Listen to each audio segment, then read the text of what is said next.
done woke up, slept on me, trying to eat with vultures. Y'all look frail, let me feed the culture. Can't get full of the lead and coke, huh? Still sober? Y'all OD, follow me. Where the rain follow me, king. Yeah, I know the king, Martin Luther King. You ain't really gonna throne, boy, you in a dream. Wake up, y'all don't want it. Down to the white, I better put Marlo on it. And let's soon chico malo, homie. And if I'm scared, I guess I don't know it. Cause I'm still going still right where the heat at. And where I ain't supposed to be, that's where I be at. And I spit that, sit back, listen to the truth while the sky crack. And the Lord get back. Or somebody wants to get back. And they click, clack, leave it bent back. Looking at this intact. Never left, but I've been back. Cross on my big neck. And I don't rap gospel, I live that. But I'm nothing but a gimmick. You see me in the club, funny, you was in it. Skip a cosign, shout out to the homie Kendrick. And all I hear is crickets when I run into the critics. Oh well, show tells me a lot when they tell me to rock. Keep my eyebrows raised, man, what I'm cooking. And the sales may drop, yeah, the mail may stop. But they ask for the truth, yeah, I'm a dork. They like, how you do that now? Sound kinda nice, boy, who that down? Is everything real good, true and fair? But you probably wouldn't listen if you knew that down. If you knew that down. The heart beats just a little faster right now, doesn't it? As they stand alone right now. No cornermen. They're just ready to make the ring walk for the biggest fight that boxing can.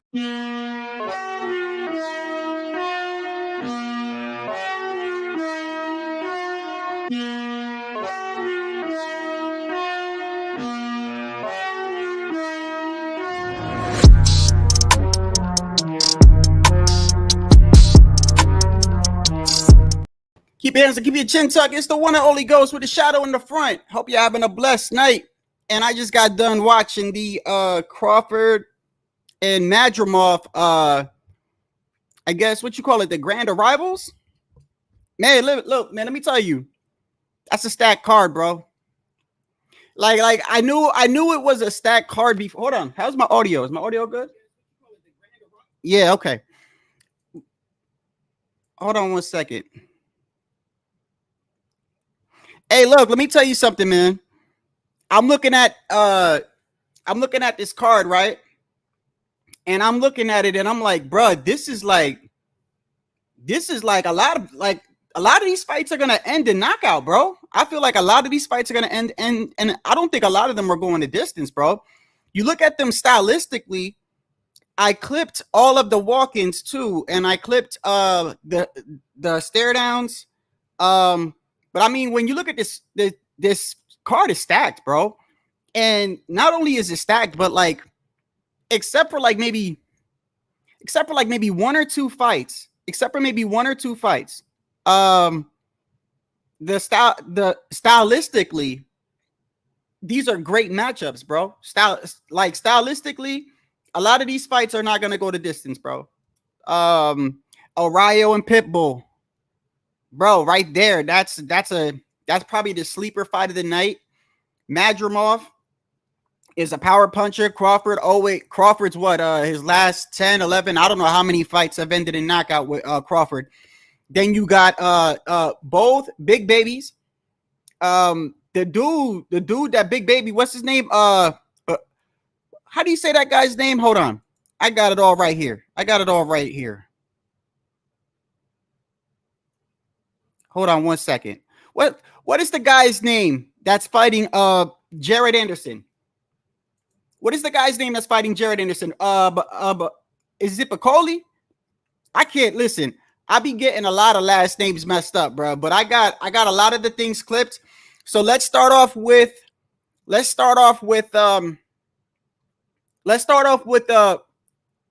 Jared Anderson. And I think the guy's name is Piccoli, right? Well, let's start off. This dude is towering over Jared Anderson, bro. A couple of these fights,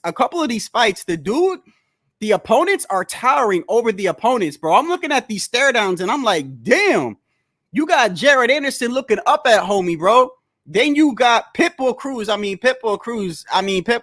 matter who Pitbull fights, bro, he's going to be looking up to the person. But Oriyo is really tall. I mean, compared to Pitbull. But look at Jared Anderson and this guy. On this stage. And you boys from Ohio, I don't know what it is. You guys bring that swag, Sean. It's what we do. It's what we do. Look at that chain. I mean, James. He is built for this moment, though. All lights on him, all eyes on him. This is what he wants. I feel like this is what motivates him. You know, when he turned pro and burst on the scene on ESPN, I thought he was doing all the right things. Very, very flashy, making people notice him before he even got in the ring. Oh, this is a face-off. It will be for the WBO This is going to be one hell of a fight, this one. NABF Heavyweight Championships. So, take my money right now. So That's real. That's real. That's real. He didn't even give him, you know how when people walk up to the stage and they take like a timeout to like look at the crowd. He didn't even give him a time to look at the crowd, bro. As soon as my man got up to the stage, he went straight up to his face. So that dude, it looks a lot bigger than Jared Anderson, but size doesn't always mean anything. But I did notice like a size and height disparity in a lot of these fights. Andy Ruiz with a 2-year layoff. I was watching the Boxing Voice earlier. Somebody said they caught Andy Ruiz with eating a hot dog. Now listen, you a heavyweight, bro. But let me tell you something. I don't think any boxer should be eating a glizzy, bro. I'm just saying, man. Hot dog just screams out bad diet to me. I don't know. Like I've never heard a nutritionist say, "Oh, today we got some cabbage and spinach and a glizzy." Like. He's eating a damn hot dog, but I mean, this is Andy Ruiz, bro.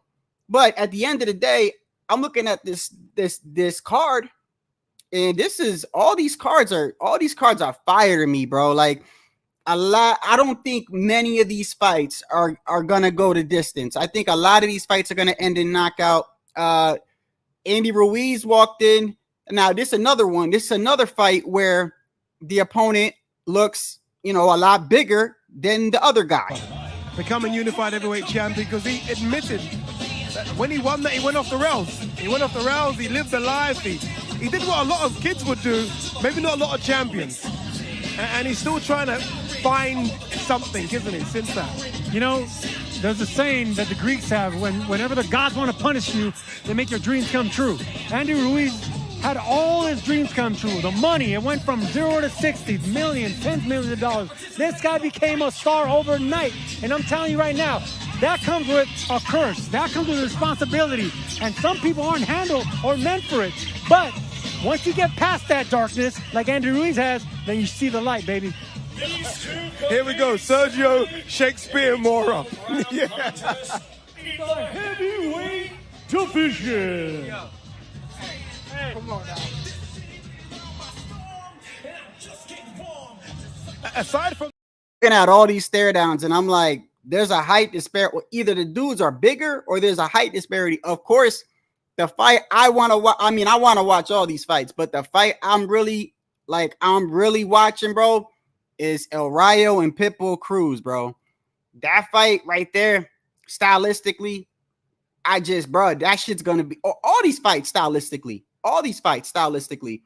But El Rayo and Pitbull, bro, that shit is fire. Like, I've been excited for this fight ever since this fight was announced, bro. Of course, Pitbull always looks tiny to no matter who he stands next to. Champ of the world.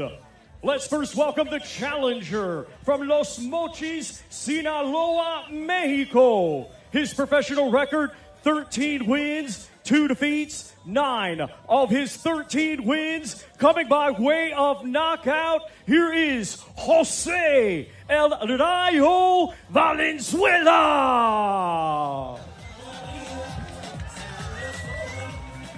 I think, Sergio, that this could be a fantastic fight. I really do. I know Valenzuela's moving up from 135 to 140. I don't think that's...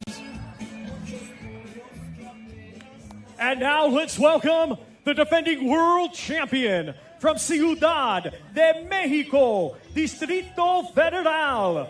His professional record consists of 26 wins, 2 defeats, 1 draw, 18 of his 26 wins coming by way of knockout. Here is the reigning and defending WBA super lightweight champion of the world, Isaac Pitbull Cruz.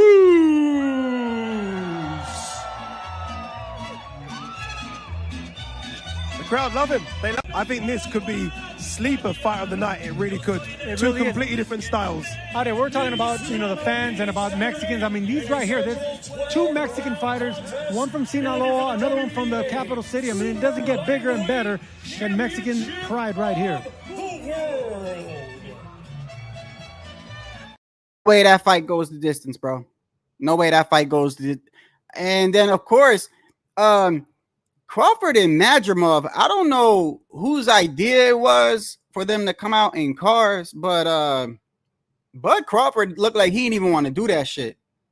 Like when you look at them, you could tell like somebody told him like, hey, you're gonna come out in the car. Madrimov's gonna come out in the car. Because when you look at his face, like he looks like I don't know, he kind of looks that to me, that's not like Bud Crawford doesn't do shit like that.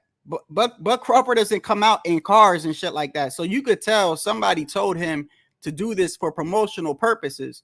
But either way, here they go coming in. First, welcome, arriving in a red 1966 Ford Mustang from Khiva, Uzbekistan. He is undefeated with 10 wins, 1 draw, 7 of his 10 wins coming by way of knockout. Ladies and gentlemen, here is the reigning and defending WBA Super Welterweight World Champion, Israel, the Dream Madrimov. All of a sudden, I've become a Madrimov fan because that is... Ladies and gentlemen, please welcome the 3-weight world champion and current WBA Super, WBC, and WBO welterweight champion of the world, Terrence Bud Crawford. I know I said I wasn't a car guy, Ade. I just became a car guy. Here we go. We're going to see this face-off. And I think this is the moment when things get real. Niceties go out the window. This, our Riyadh season card, main event Saturday, August 3rd from BMO Stadium in Los Angeles, California. 12 rounds scheduled. It will be for both the WBO interim and WBA Super Welterweight champion. But there you go. I don't think that fight going the distance either. I don't think. I'm looking at the whole fight card, bro. Stylistically, styles make fights, bro. Like you could have two good fighters and the fight not be a good fight because of the way their styles are. When I'm looking at the matchups in this fight card, bro, most of these fights, I would say about 80 to 85% of these fights, both opponents are dudes that don't back up. They don't back up. They come forward. They try to knock you out, bro. I mean, you look at even Jared Anderson. Let's take Jared Anderson, for instance. Jared Anderson, he isn't even a hard-hitting heavyweight, right? He doesn't hit hard at all. But one thing I'll say about him, he doesn't really run. He doesn't go on his bicycle. He kind of stays in front of you. You know what I mean? He reminds me of like a heavier I'm trying to see who I can compare him to. But he reminds me of he throws a lot of punches. He doesn't have like devastating power, but he doesn't back up either. You know what I mean? And the dude he's fighting, I saw a couple of his fights. That dude hits hard as hell. And then you got Big Baby, then you got the other Big Baby, Andy Ruiz, and that fight is crazy in itself. I mean, just stylistically, both of them don't back up. Then you got El Rayo and Pitbull. Both of them don't back up. Then you got Crawford and Madrimov. Both of them don't back up. This shit is going to be crazy, bro. I mean, to me, I don't think a lot of these fights are going to end by decision, bro. I really don't. I really don't.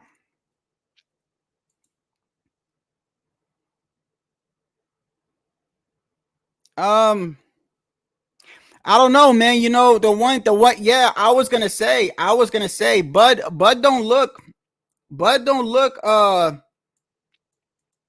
he doesn't look that small, but at the end of the day, we don't know how hard Crawford punches at 154, bro. I mean, this is not gonna be an easy fight for Bud Crawford. Like, I know a lot of people think it is. I know a lot of people have it in their head, like, oh, this is it's an easy fight for Bud. I don't know why you think it's an easy fight for Bud. Why do you think it's now? The dude Madrimov doesn't have a lot of he doesn't have a lot of experience. But his stylistically, the dude hits very hard. The dude is in great shape. They showed a behind the scenes footage of this guy training. This dude was jumping. You know how like a person can jump just using his legs, jump up to a platform. The dude's got athletic ability even in his legs. You see what I'm saying? So it's like, and it doesn't mean much, man, but I'm telling you, stylistically, bro, styles make everything, man. And when you have fighters that don't back up, fighters that are coming there to bang it out, bro, I'm just telling you, it's fireworks, man. That whole card is stacked, bro. Look, El Rayo and Pitbull, bro, that shit is crazy in itself, because I got Pitbull knocking El Rayo out. If El Rayo is not boxing smart, if he's not trying to, like, because if Tank couldn't knock out Pitbull, bro. Now, Tank had one hand at a certain point in the fight, but let's not forget why Tank's hand was fucked up. Tank's hand was fucked up because he tried to hit Cruz with an uppercut and he blocked it. And Cruz got that big ass head, bro. So you got El Rayo, and then on top of that, the Madrimov and Crawford fight is also, not only is it two fights, I believe. I forgot which ones they are, but 2 fights is actually an eliminator for another fight that's coming up later on this year. So obviously Bud Crawford wants to go undisputed at 154. I'm gonna tell you right now, 154 division is not a it's not a slouch division, bro. It's not how it was like a year or two ago. I would have said 154 is a dead. I wouldn't say dead division. I don't think any division is a dead division. But I would have said a couple years ago that 154 is not a dangerous division filled with monsters. But now 154 is stacked, bro. 154, you got a lot of good fighters at 154. Virgil Ortiz done moved up to 154. Terrence Bud Crawford done moved up to 154. You got Tim Tszyu there. You got Fundora there. Now Spence, I know Spence, I don't even know why they announced that fight. Like, I had a bad feeling when Spence got in the ring. I'm like, why are they even promoting this fight? Like, I kind of had a feeling from the beginning Spence was not going to be in great shape to be fighting. So it came to no surprise to me when they said that Spence isn't even cleared to fight. It came as no surprise to me. Like, in fact, when they showed the face off with him and Fundora, in my mind, I'm like, why are they even doing this fight? Like, this fight is not gonna he's not gonna be ready. 154 is alive, bro. You got Ramos at 154. What's his name? What's the other dude's name? Who's the dude that beat up Joey Spencer really bad? He's at 154.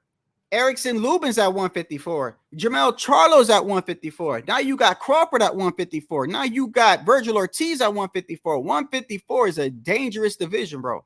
Dangerous division. And for Bud Crawford wanting to go undisputed there, I don't think it's a bad idea. Like, the only fight I would have wanted to see at 147 was him and Boots anyway. Like, it's not like, so let me ask you a question. So, like, you got Bud at 154, right? Put the Boots fight aside for a second, right? If you put the Boots fight aside for a second, there's more fights for Bud, dangerous fights, in my opinion, at 154 than he has at 147. I think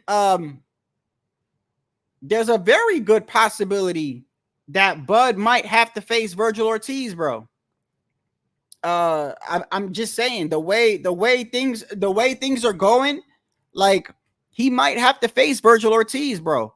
Like 154 is a dangerous ass division right now. Like there's a lot of monsters there. Like 2 years ago, 3 years ago, I'd have been like, okay, you got Jermell there, you got Erickson Lubin there. I know Fandor was moving his way up.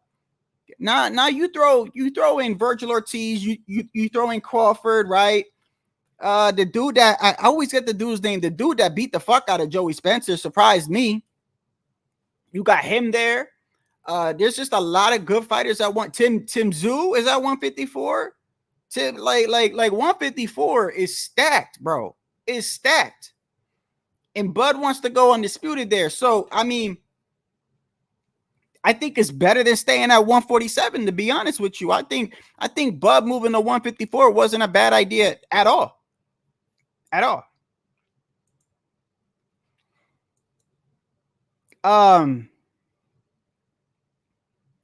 Also, as you know, in let me see.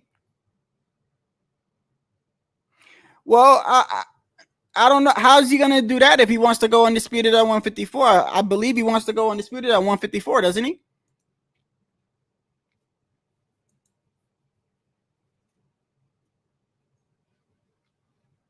I mean, that's what, you know what? I can't even, to be honest with you, I can't take anything that Bud says for like I can't just take it for what it is. If that makes any sense. I can't take it for what it is. You know, Bud Crawford was on camera saying multiple times, like, I'll never face Canelo.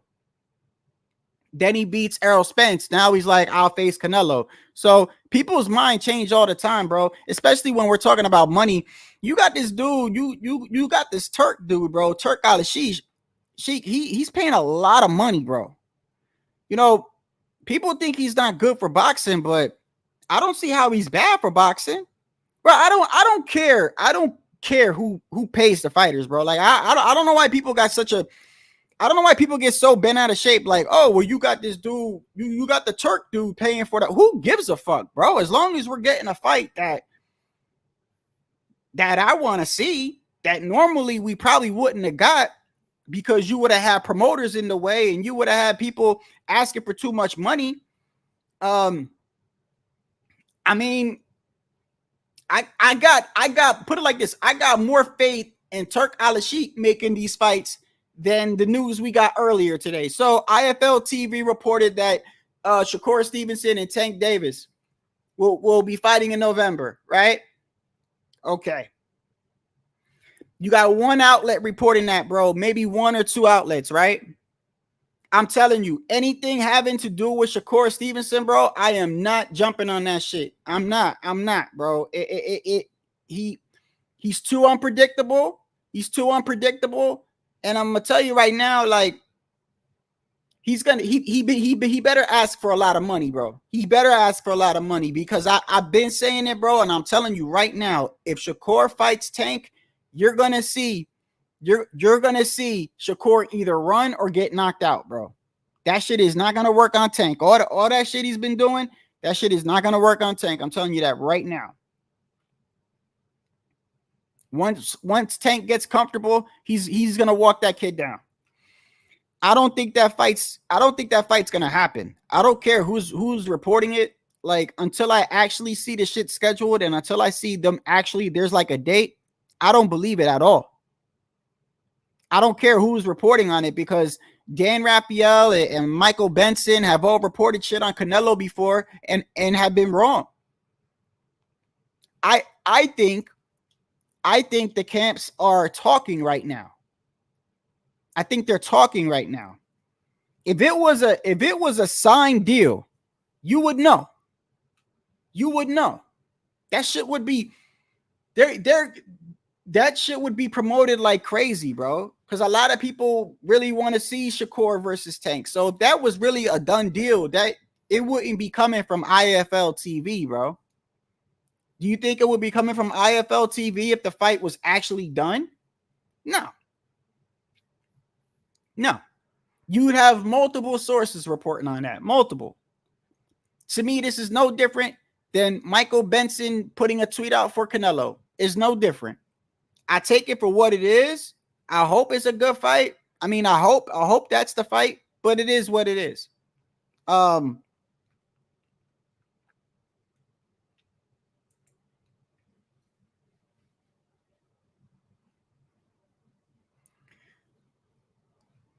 Yeah, I mean, I don't know, bro. To be honest with you, like I'm not too excited about that fight, like how I was at one point. Like, to be honest with you, I'm not even excited about the. I'm gonna be dead ass serious. I'm not excited about the Canelo fight.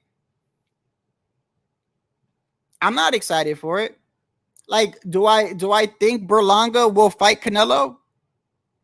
Yeah, yeah. Do I think he's gonna run? Nah, I don't think he's gonna run. But I'm still not like all excited about this fight, bro. You know, and I was kind of laughing earlier this week, bro. Like, not to get off subject, because I wanted to talk about the Madrimov and the Crawford card, but not to get off subject, but like, this community is kind of crazy at times, bro. Like, I mean, like, how the fuck do you tell somebody else who they're gonna go for, bro? Like, people are crazy in this community, bro. Like, you got people telling you who you're going for. You know what I mean? Like, they think if you black, you gotta go for the black fighter. Like, you don't have to go for the black fighter. Like, you could go for whoever the hell you want to go for. You know what I mean? Like, let me see. Shakur versus Tank. Like, I don't really got a dog in the race, but I'm not too big on Shakur anymore. Like, I support Shakur, but I'm not like, oh, well, I got him beating Tank. Like, I'm gonna go off skill.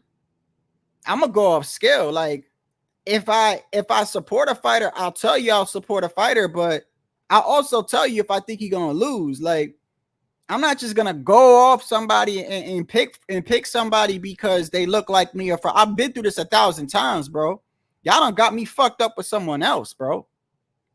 Y'all done got me fucked up with some of these other channels, bro. I don't do that shit over here, bro. I've been saying it for years now, bro, that I don't like Berlanga, bro. What the fuck you want me to do? You want me to go for him now? Why? Because he's fighting Canelo? Hell out of here with that. Good luck with that.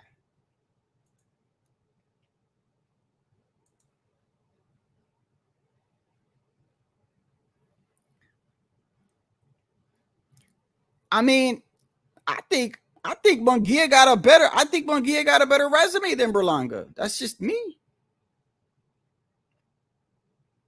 Listen, anybody trying to tell you, like, I've been through this already. Anybody trying to tell you that Canelo fight is a big fight, bro?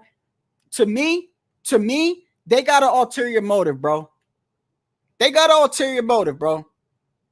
Like you cannot tell me that you as a boxing fan is really sitting back going, yeah, I've been waiting for this one. Oh yeah, I've been waiting for Berlanga Canelo. There's no way. I find it hard to believe that there are boxing fans out there like Canelo and Berlanga. Oh man, I've been waiting for this one. This one's gonna be no. So anyone trying to tell you that it's gonna be bigger, listen. If the dude gives Canelo a fight, bro, I got no problem saying, bro, he gave Canelo a good fight. But like, I don't understand. Like, I've been telling you for years how I feel about this guy. Like, so what? Automatically, I'm supposed to say what?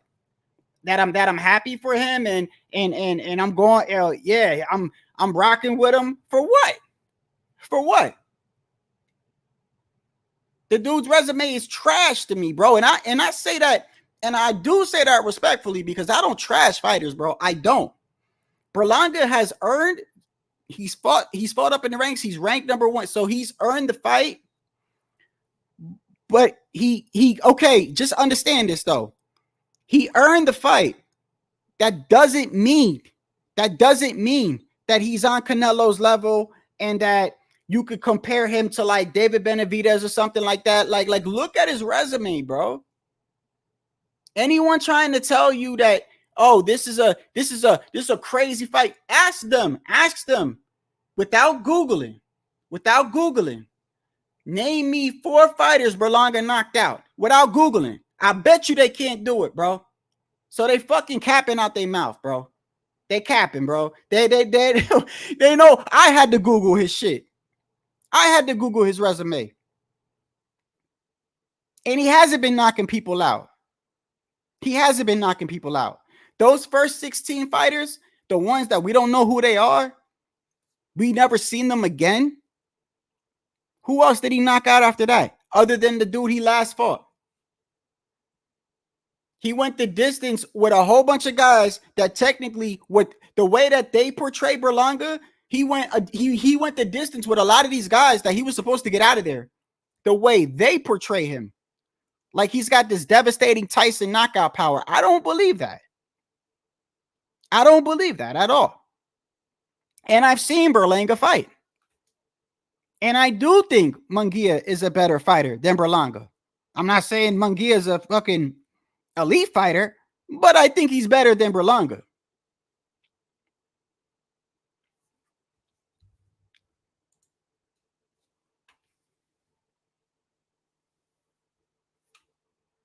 I've seen the dude struggle. I've seen a dude struggle with a fighter who was just throwing a jab. The dude was just throwing a jab and following with a right hand and was fucking Berlanga up, bro. If that's all it takes to confuse the man, come on, man.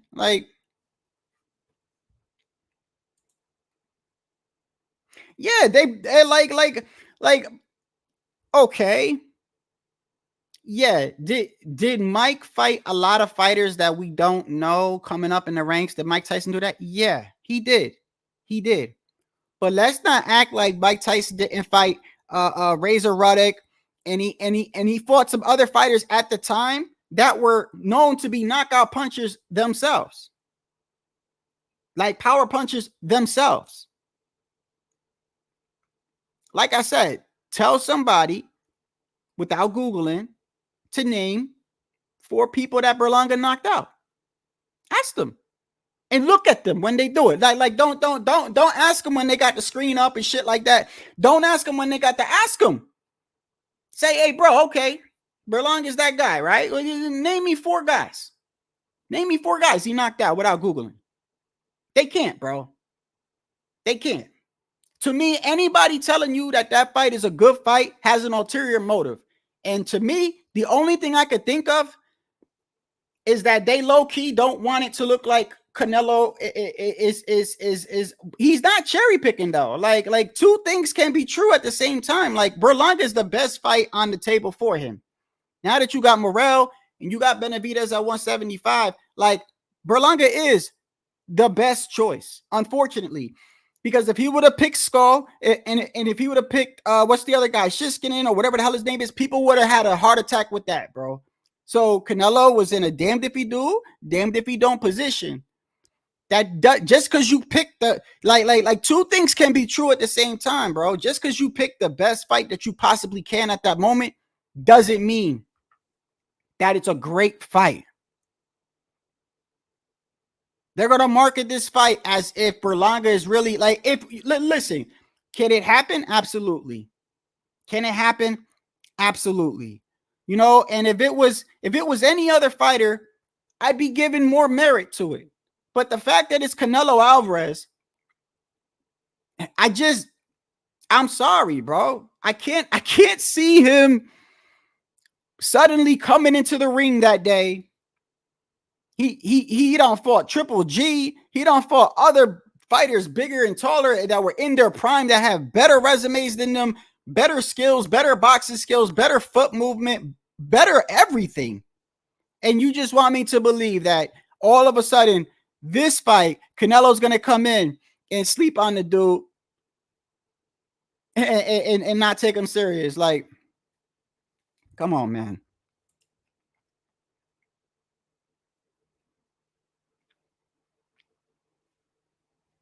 That's all you can say. That's all you can say. is that Berlanga's got a one punch, but he doesn't even have a one punch knockout power like that, though. He doesn't, bro. Don't let these motherfuckers lie to you, bro. Don't let them lie to you, bro. Y'all watch boxing like me. Y'all think Berlanga like that? Y'all really think Berlanga's like that? The only people he destroyed was the first 16 fights. Bro, I've never seen these guys. I don't know who they are. I've never seen them fight after that. Like I said, I had to Google, like, if somebody actually could name you 5 of them guys without Googling, bro, they must be like a boxing encyclopedia, bro. They're a walking boxing encyclopedia. Because there's a lot of hardcores out there, motherfuckers that know a lot more boxing than me. And I'm telling you right now, they cannot name 3 or 4 people that Berlanga knocked out without Googling. That says a lot, bro. It says a lot when Canelo's so-called cherry picks. You know how people get on Canelo for Rocky Fielded. They get on him for fighting Yildirim. They get on him for fighting all these other guys, right? Right?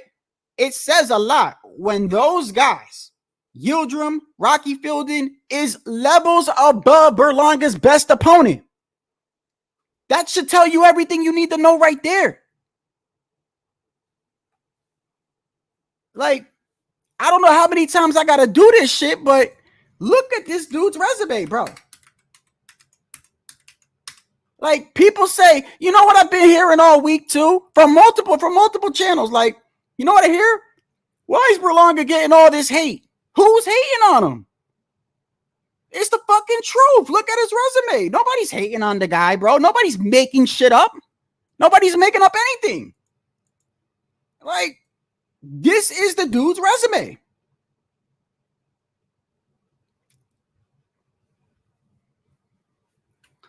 Padraig McCrory, Jason Quigley, Romer Angulo, Steve Rose, Marcelo, I can't even say the dude's last name, Damon Nicholson, Ulysses Sierra, Linnell Bellows, Eric Moon, Cesar Nunes, Gregory Tennell. Who the fuck are most of these guys, bro? Who are they?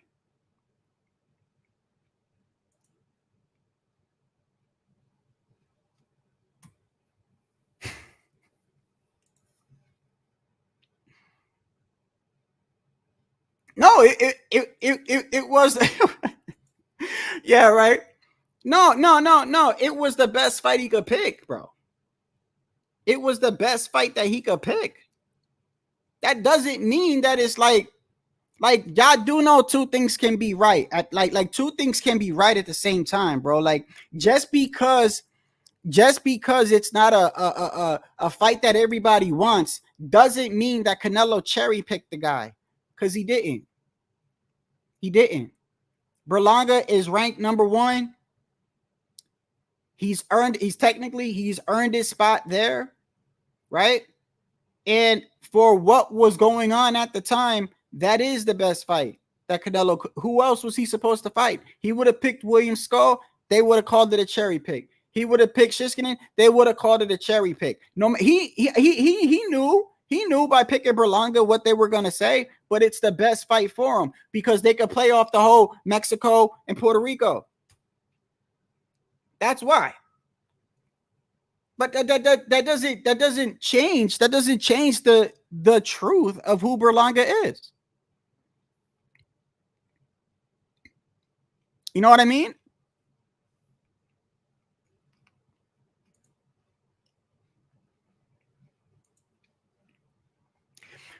Nah. Crawford's different, bro. Crawford's totally like, no. Crawford. Let me tell you something, man. There's not a lot of fighters that would get in the ring with Bud Crawford where I would favor the other fighter. There's not a lot.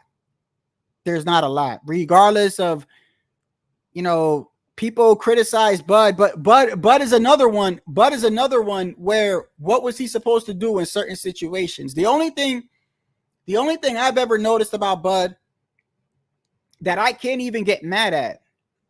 Like, I can't get mad at it because, like, who am I? Who am I to get mad at somebody for wanting a certain amount of money? Like, they're the ones getting in the ring, bro. You know what I mean? Like, so Bud is about his money, which is why I believe this Turk guy isn't such a bad, like, the dude shall it. Listen, there is no way he's paying all these fighters the way he's paying them, and he's getting a profit. You think Turk Al-Sheikh is getting, now listen, it's a fire card. It's a fire card. Like, stylistically, it's a fire card. But I don't think the numbers are gonna be like that.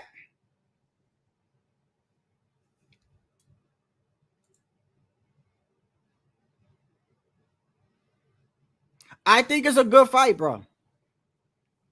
I think it's a good fight. The reason why I make Crawford and Madrimov a good fight is because Crawford's never fought at 154 before. So you got to keep that in mind.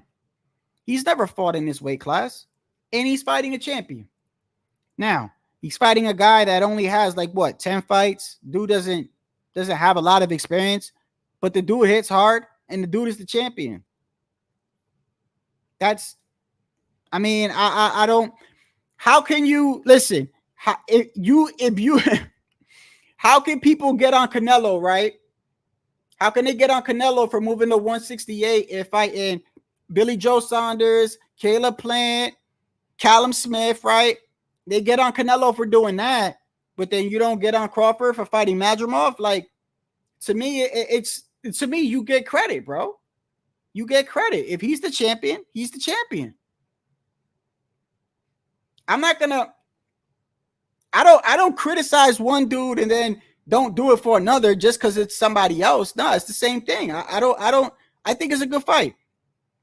I don't think the dude has enough experience, but I can tell you one thing: you're in a new weight class. This dude hits hard, and like I said, they showed some behind the scenes of this dude jumping. He was leaping off of the floor. Like, what do you call it when what do you call it when these athletes just use their legs and they're leaping off the floor onto a platform without using their hands or arms or nothing?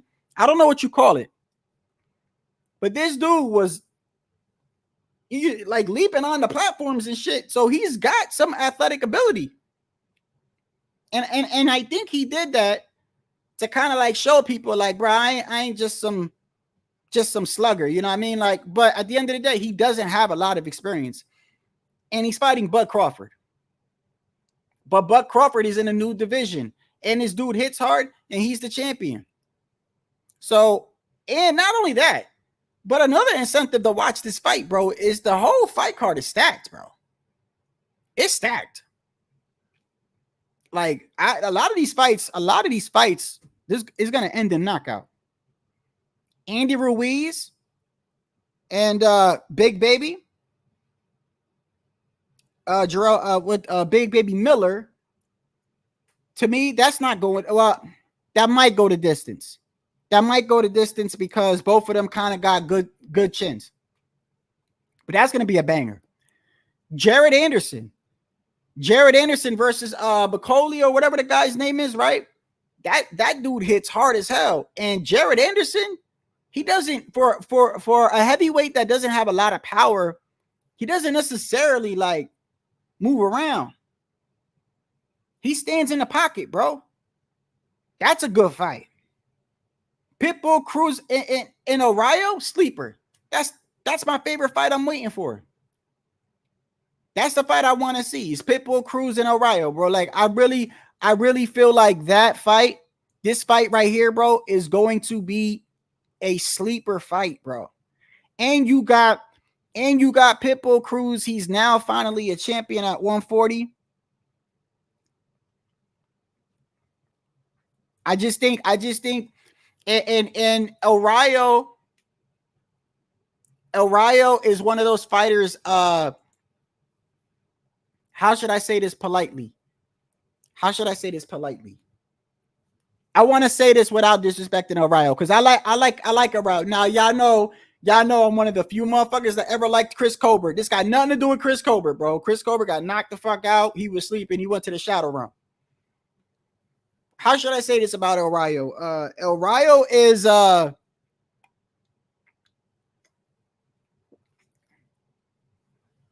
Rayo is one of those fighters that I feel like you could trick him into fighting with you when you don't have to be fighting. If that does that make sense? Does that make sense? Like if you're boxing him, listen, El Rayo looks like the type of guy to me that, let's say he's out boxing you. Let's say he's following a game plan, right? He looks like the type of fighter to me that if you was to land a good punch on him, he would just abandon the whole game plan and just be like, fuck that. This dude hit me with a good shot. I'm gonna bang with this dude. Like, that's why I think Pitbull and El Rayo is such a good fight, because El Rayo with his new trainers, right? Or the new team that he has, he's been talking about it for weeks now. Like, they have a game plan for Pitbull, right? He's saying, like, he's saying, bro, I know what y'all thinking. Y'all thinking I'm gonna go in there and just slug it out with the guy, right? I'm not stupid. Like, I know how Pitbull fights. You know, he's got a good guard. He comes in, you know, he's like, y'all gonna be surprised the way I'm boxing him. But then I'm thinking in my head when I'm looking at El Rayo talking, and I'm like, El Rayo, come on, bro. The moment Pitbull catches this motherfucker with a good shot, bro, he's gonna be like, oh, for real? It reminds me of like a Eric Morales and like a Barrera fight, bro. Like, Mexicans got a lot of pride, bro. Most Mexicans got a lot of fucking pride. You catch one with a good shot, bro. That game plan's abandoned out. It's thrown out the window, bro. Fuck that. I cannot see El Rayo sitting there trying to jab, standing outside with Pitbull the whole fight. And the moment Pitbull lands something on him, like, you think, nah. El Rayo looked like he could get suckered into a firefight very easy. Listen, Chris Colbert was piecing up El Rayo, bro. Little old Chris was piecing up El Rayo in the middle parts of the first fight. Go back to the first fight. And what's crazy is when you look at that fight, right? El Rayo would be doing something great. Like, he's doing something great. And then Chris would like land like, you know, like a out of nowhere, like a quick left hook. And you could just see El Rayo just abandon the game plan. Like, fuck that. I'm going to stand here and banging out with him, bro. And I'm watching it. And that's where Chris took advantage of it, because Chris would catch him with a good shot. And then when he saw that El Rayo was trying to bang it out with him, Chris would start boxing. But Chris is too dumb for his own good too. Chris think he punched like Pitbull and shit like that. Like, that's why Chris gets knocked out. But El Rayo and look, another thing too, everyone towers over Pitbull, bro. No matter who, I mean, except for Tank, right? How tall is Tank? 5 what? How tall is Tank? 5'5", 5'4". How tall is Tank? Look at the height disparity on these two. Look at the height disparity. Where is it at? Right here. Champ of the world. Let's first welcome the challenger from Los Mochis, Sinaloa, Mexico. His professional record, 13 wins, 2 defeats, 9 of his 13 wins coming by way of knockout. Here is Jose El Rayo Valenzuela.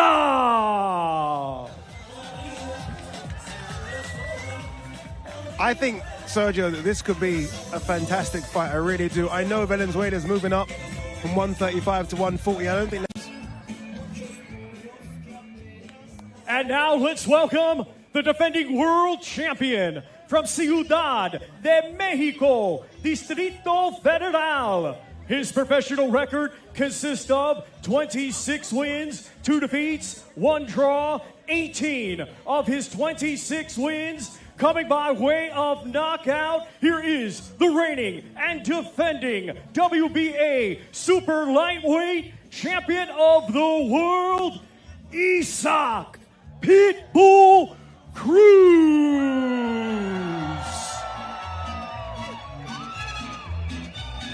crowd love him. I think this could be sleeper fight of the night. It really could. Two really completely different styles. Ade, we're talking about, the fans and about Mexicans. I mean, these right here, there's two Mexican fighters, one from Sinaloa, another one from the capital city. I mean, it doesn't get bigger and better than Mexican pride right here.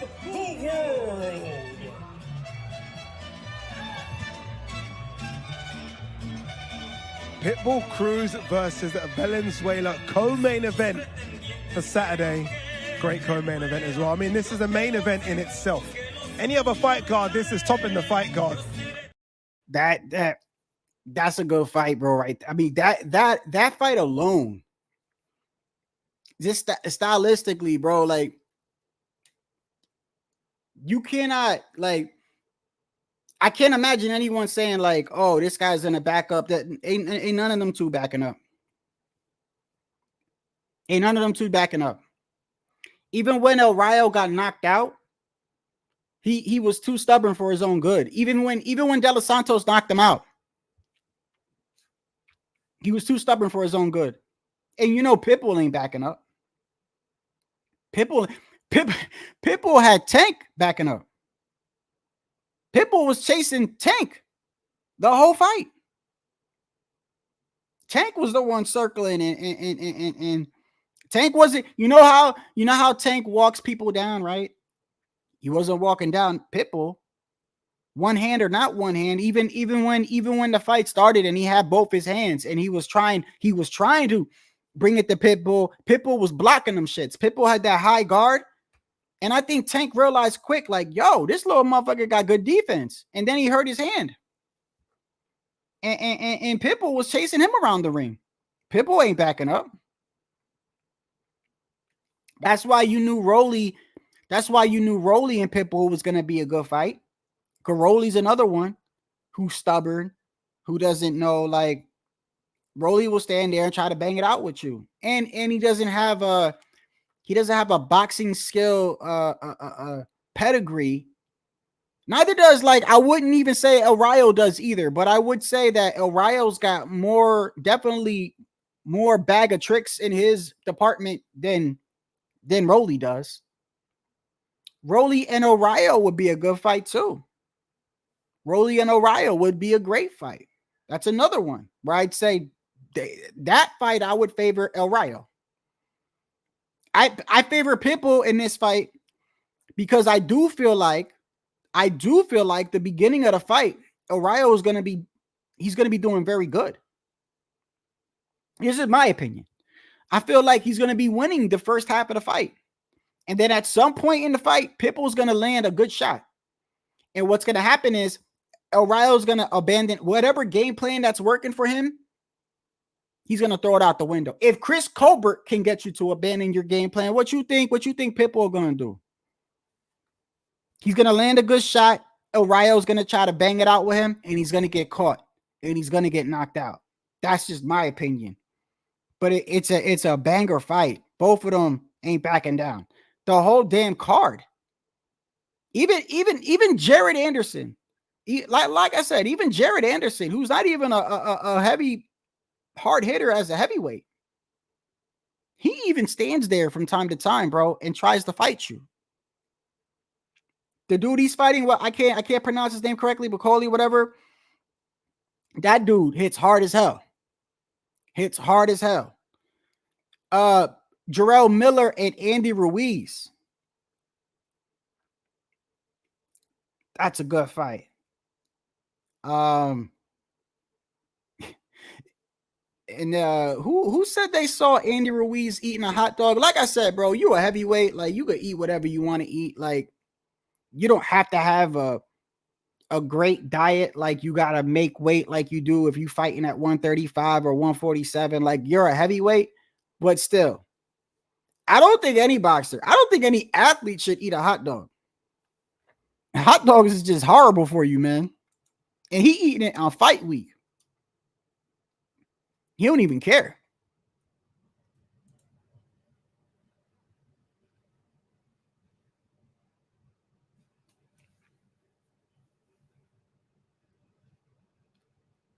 And Pitbull, this is his first fight as a champion too. His first fight as a champion. And O'Reilly too, like I know talk doesn't mean everything, because like I said, all fighters try to sell fights. Like that's what they do, you know. But O'Reilly is going around saying, you know, he's gonna stop Pitbull, and I really believe that he thinks that.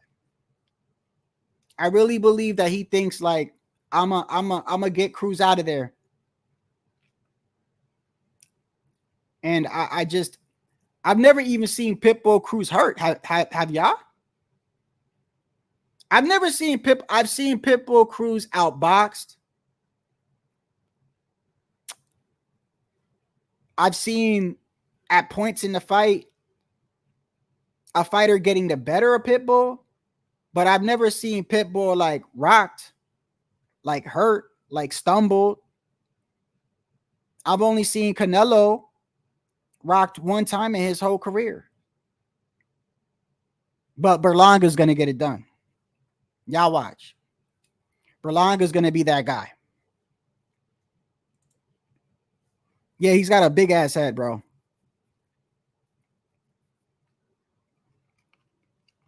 What happened to my cat? He's here. He's sleeping. Come here, Shadow.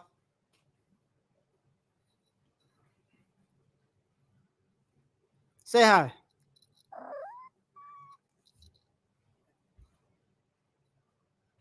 You're good. You're fine, buddy. Yeah, he's just knocked out, bro. He just eats and he bro, you know what's crazy? When I'm awake, he sleeps. The moment I lay down to go to bed, he starts going crazy. I can't stand it, bro. I can't stand it. It's like he's doing it. It's like I feel like he's doing it on purpose. But anyway.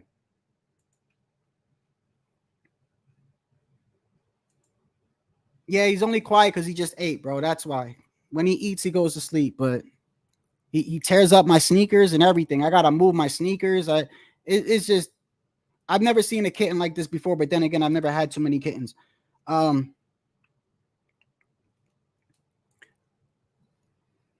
Did they say? Did I hear them correctly when they said that Crawford? I could have swore when Crawford was doing the stare down. No, was it after the stare down? I think it was after the stare down that they said that the fight.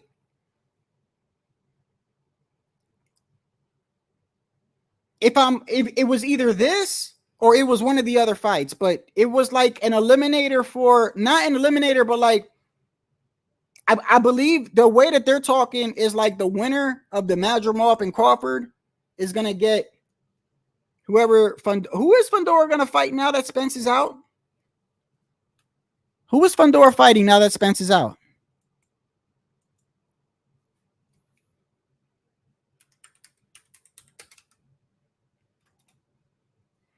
Hold up. I don't even know why they try to make Spence in Fundora, bro. That was just a horrible idea to begin with, bro.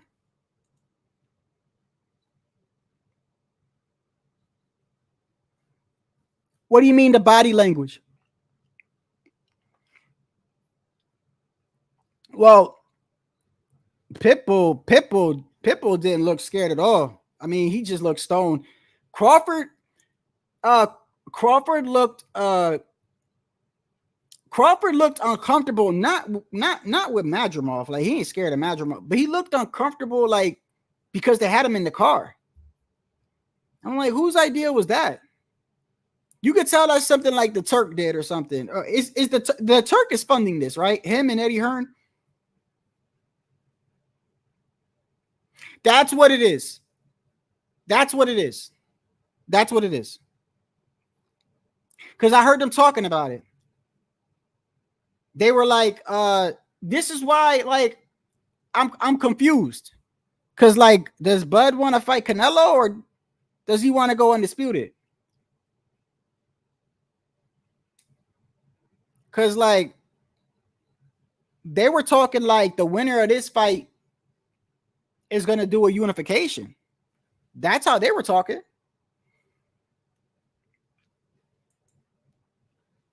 Bro, this dude just got bukus of money, Tycho. This guy just throwing money, bro. I don't even know if it's his money. Who cares, right? I mean, who cares? Hey, not for nothing, because this live isn't gonna be long because I gotta get up in the morning. But I know y'all don't probably pay attention to like what's going on in like the news or whatever, bro. But you know what I saw the other day?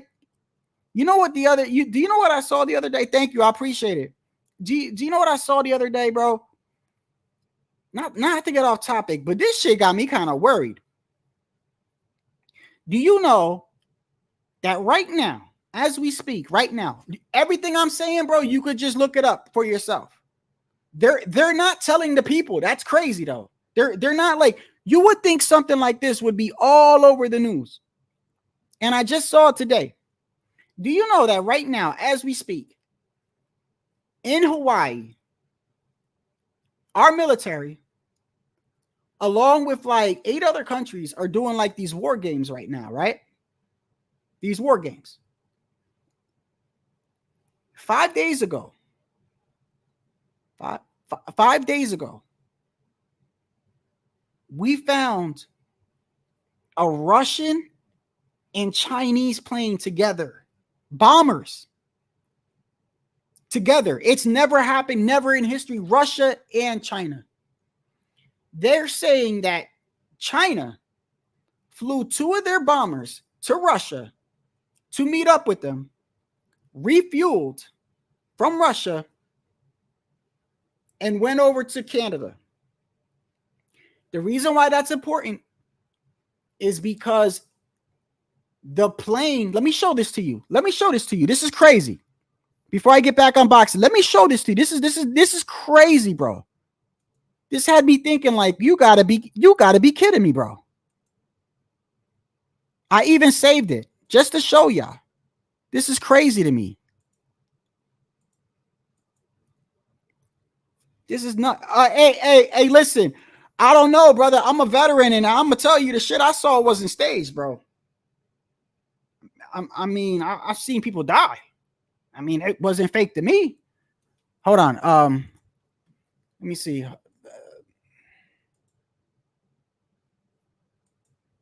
If you're talking about like the main stuff that they're doing, I don't know.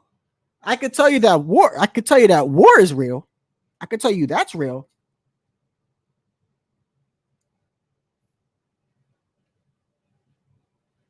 Look at this shit real quick. Right here. I want y'all to see this. Look at this. This was like 5 days ago. Was it 5 days ago? It was like 5 days ago. I want y'all to see this real quick.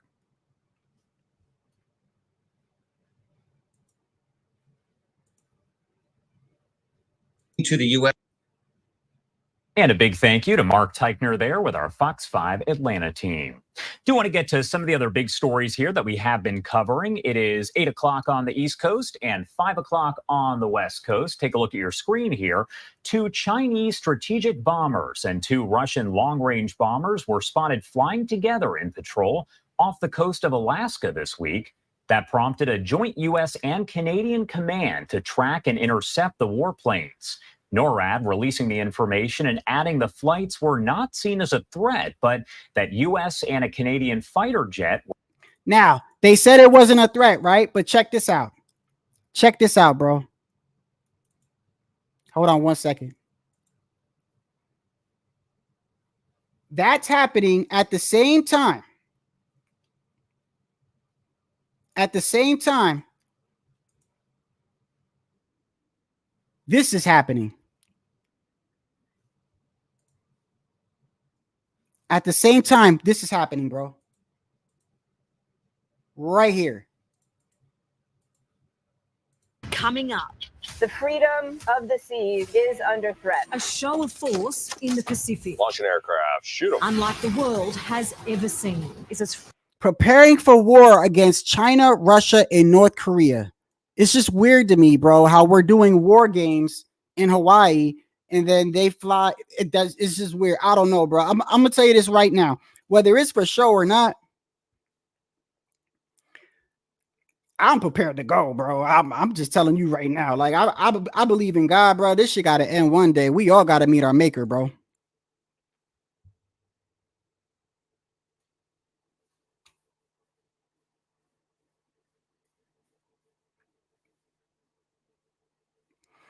Hey man, the only thing I'll say this before I get back to boxing is, for real, you should always know what to do if the power goes out. That's all I'm saying, bro.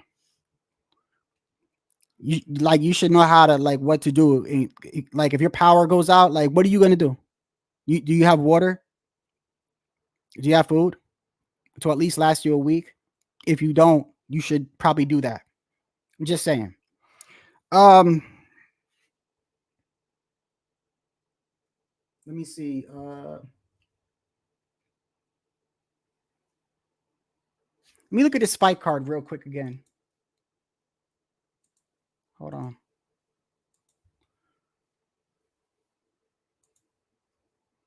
Let me go back to this fight card real quick.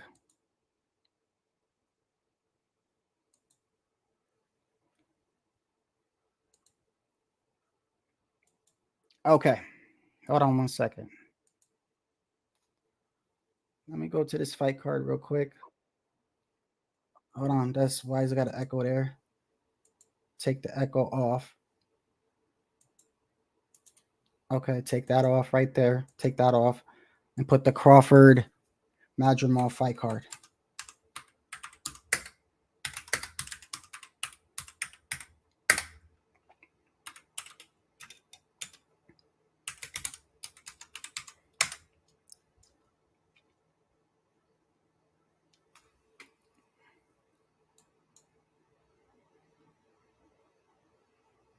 Who blocked you, bro? Somebody blocked you?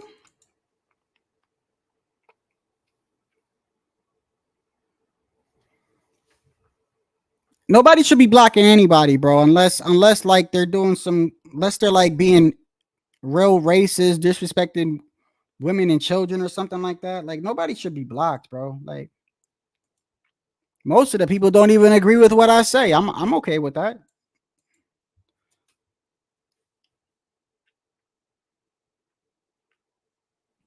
So it's priced at $79.99.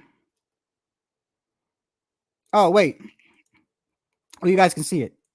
$79.99. Hold on 1 second.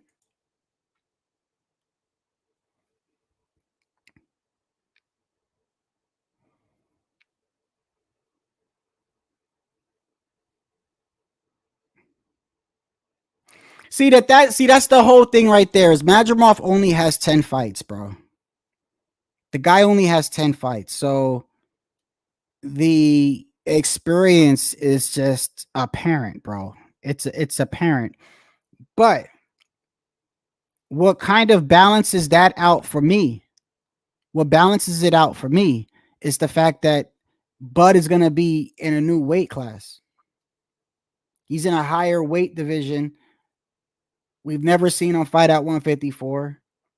We don't know how his power stacks at 154. Some think that, you know, I've heard people say, well, this is a cherry. I don't understand why people would say this. Why would somebody think that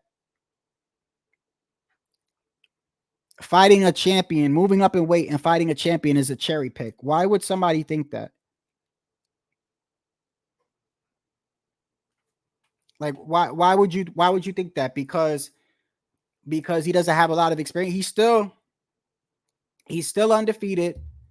He still has a lot of power. And the guy can box, by the way. Madrimov can box. He's not like some dumb dude that just stands there and just throws punches, bro. He could box, bro. It's just he doesn't have the experience like Bud Crawford. And I could just see what's going to be telling for me. What's going to be telling for me is how Bud, how his power is going to translate to 154. Like moving up in weight, I could tell you this: Bud came from 140 to 147 When he got to 147, he was still knocking everybody out. However, we do know that the fighters he was facing wasn't what people would say the welterweights that people wanted him to see, because the whole other the whole other side of the street shit, you know, all the better welterweights was at PBC. But you can't blame, to me, I blame Bob. I don't blame Bud. I blame Bob. I've already been through this 1,000 times. Like, I blame Bob. But he never fought Thurman. He never fought Danny Garcia. He never fought Ugas. Now, all these guys, I still favor Bud to win, but I'm just saying, he never fought these guys. Never fought Boots. He fought Sean Porter towards the later half of Sean Porter's career. So, but I can only go off what I've seen Bud do. And to me, Bud he's a gym rat. I don't think he takes anyone lightly. I don't care who you put in front of Bud. I think he trains the same. He doesn't look tiny against this guy. I kind of thought, I thought when they were going to stand, I thought they were going to be I thought the dude was going to look a lot bigger than that. He doesn't really look that much bigger than Bud. Bud looks like he's gained weight in a healthy way. But we still don't know how he punches, and I still believe most of these fights on this fight card, bro, the first 4 rounds are going to be crucial for a lot of these fights. A lot of these fights. Because it's not like most of these fights you're having a person that's a boxer puncher versus a mover. I know Andy Cruz and Antonio Moran, which is his name Antonio Moran, the dude that Devin Haney knocked out. I mean, Devin Haney knocked him out. I'm not too big on that fight. Let's not forget, Virgil Ortiz and Tim Tszyu was supposed to be on this card, bro. Oh my goodness, bro. Wasn't he supposed to also have Wilder on the card too? Oh my man, bro. This card was it's good as it is. But imagine they would have had Virgil Ortiz and Tim Tszyu and Wilder on there. Oh, bro, this shit would have been legendary. It would have been legendary. Stylistically, all these fights are good, though. Stylistically, I don't got a lot of these fights going the distance. Arroyo and Pitbull, I've been waiting to see ever since the shit has been announced. I do believe that Crawford and Madrimov does not go the distance. I honestly believe that. The one fight I think is going to go the distance that I think people might not think is going to go the distance, and I think it is for some reason, is Jarrell Miller and Andy Ruiz. I think that fight's going to be a banger, but I don't think either one of them gets knocked out. I think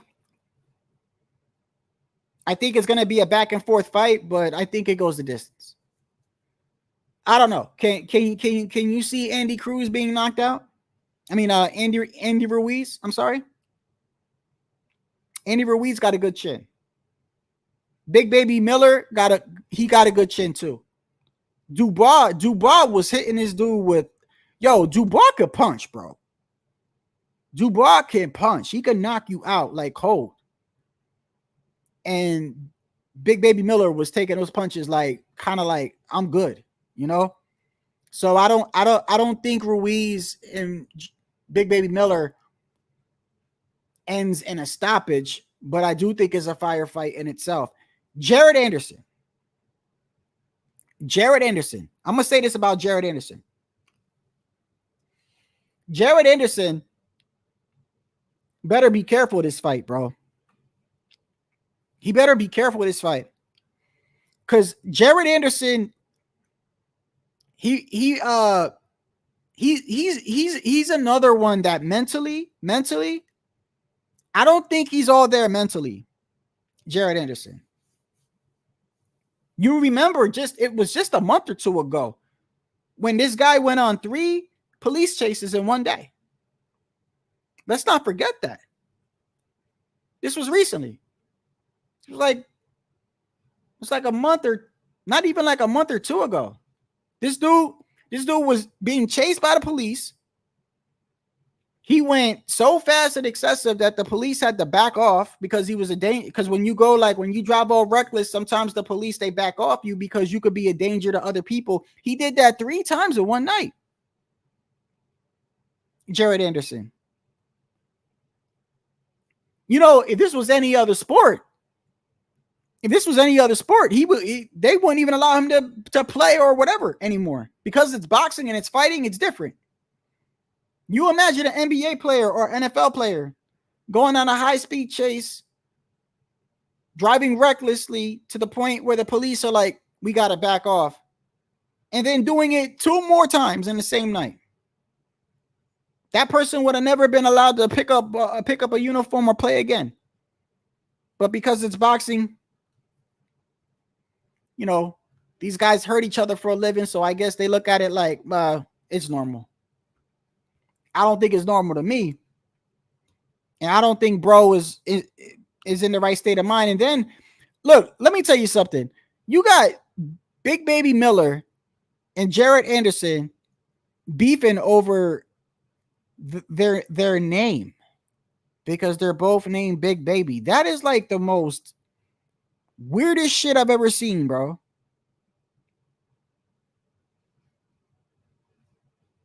There was another grown man going up to another grown man like, you got the same nickname as me. Like, that's it. That's all it takes for you. Like, I don't know if that's a real beef or not. I don't know if that's real or not. No, it ain't. What? Nah, stop it, Boxing Magic. Stop it. Stop it. What is cherries, bro? What fight are you looking at, bro? El Rayo and Pitbull Cruz? How's that a cherry pick? Crawford and Madrimov, you're saying that because you probably don't like Crawford and you think he didn't fight Boots, right? He's still moving up in weight and fighting a champion. How is Big Baby Miller versus Andy Ruiz a cherry pick? And how is Jared Anderson? Jared Anderson is fighting his hardest fight to date.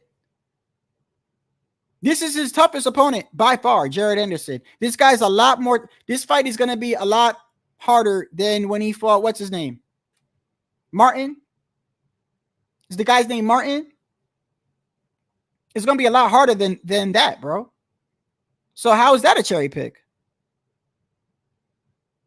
Look at the card. What are you talking about, bro? Are you trolling me right now, bro? It is a step up, bro. Jared hasn't fought nobody as dangerous as this dude. El Rayo and Pitbull Cruz is crazy, bro. Like Jared, Big Baby Miller and Andy Ruiz. How is that a cherry pick? What are you talking about, my guy? Like, I disagree with you on this one. It is. It is. It's his hardest fight by far. So tell me, who did he fight? Who did he fight that's levels above Bacoli? Who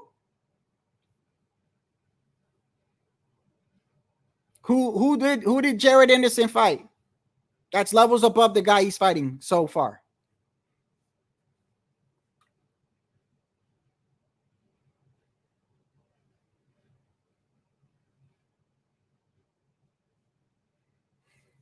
I can't, bro, you really think this card is full of cherry picks? Bro, I don't know what you're watching, brother. I don't know how you can even say that. Hold on. I don't know if you're trolling me, bro. I don't know if you're trolling me. I'm gonna share the screen. Maybe you could tell me. Maybe you could tell me what you think this is all cherry picks right here. Hold on 1 second, brother. This is crazy to me. I can't believe you even said that.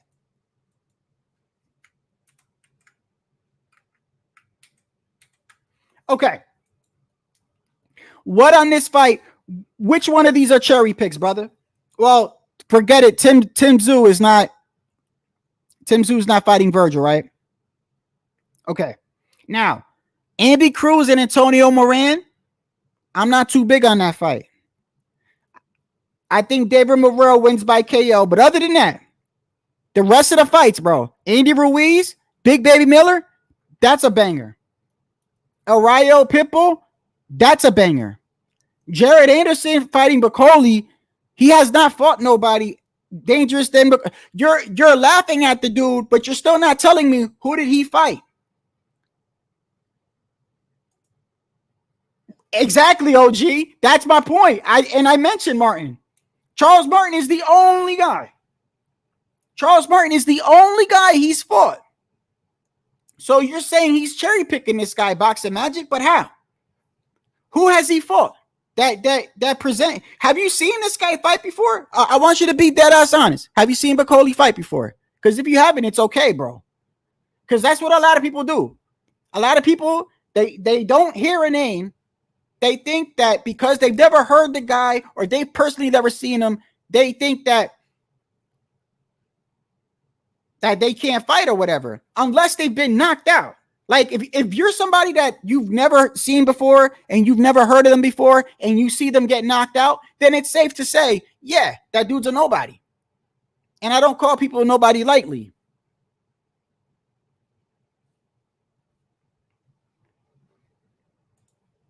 They all got cherries. Okay. You're still not explaining to me who got cherries in each fight. Go ahead, tell me, bro. It is a lot of good matches, bro.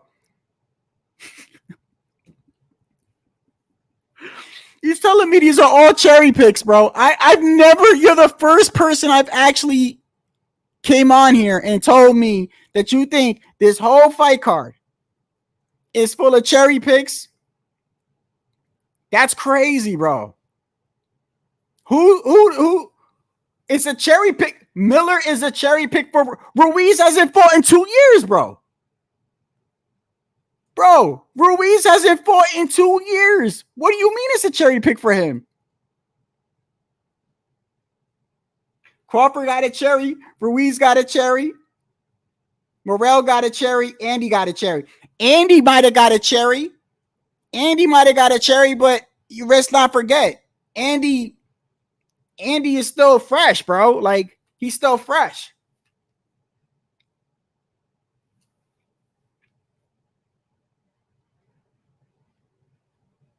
So let me ask you, Boxing Magic. Let me ask you this.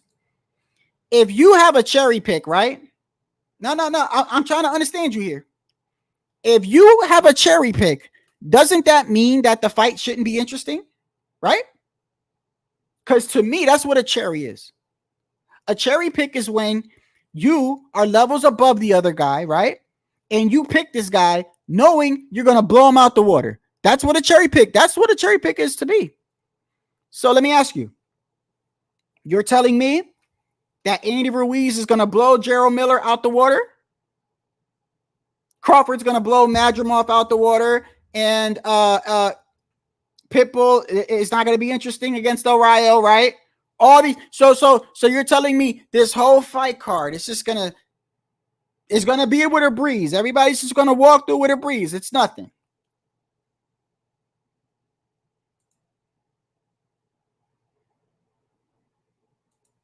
Okay, brother. Now it's fixed. Okay. So why you watching then, Boxing Magic? That's what I don't understand. Like, the moment I found out the NBA, in my opinion, was rigged, I don't watch the NBA no more. I think it's rigged. I don't watch it no more. So if you fighting nothing, if you watching nothing but cherry picks and fixed fights, or why like, I don't understand why you would find that in, like, you enjoy that then? You enjoy it?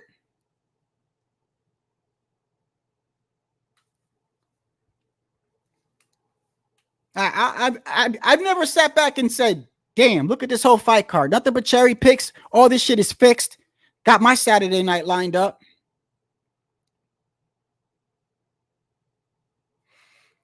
When you say boxing is fixed, fights have been fixed, brother. But this dude's making it seem like all these every fight on this fight card is a cherry pick. Did you hear what he said, Sergeant? He said every fight on the Madrimov and Crawford card is a cherry pick. So when you say that all these guys got cherry picks, that means none of these fights should be competitive. None of them. Because a cherry pick means that your level's above that person. You're going to blow them out the water. So none of these fights. So you're telling me every single one of these fights right here, brother, is a cherry pick.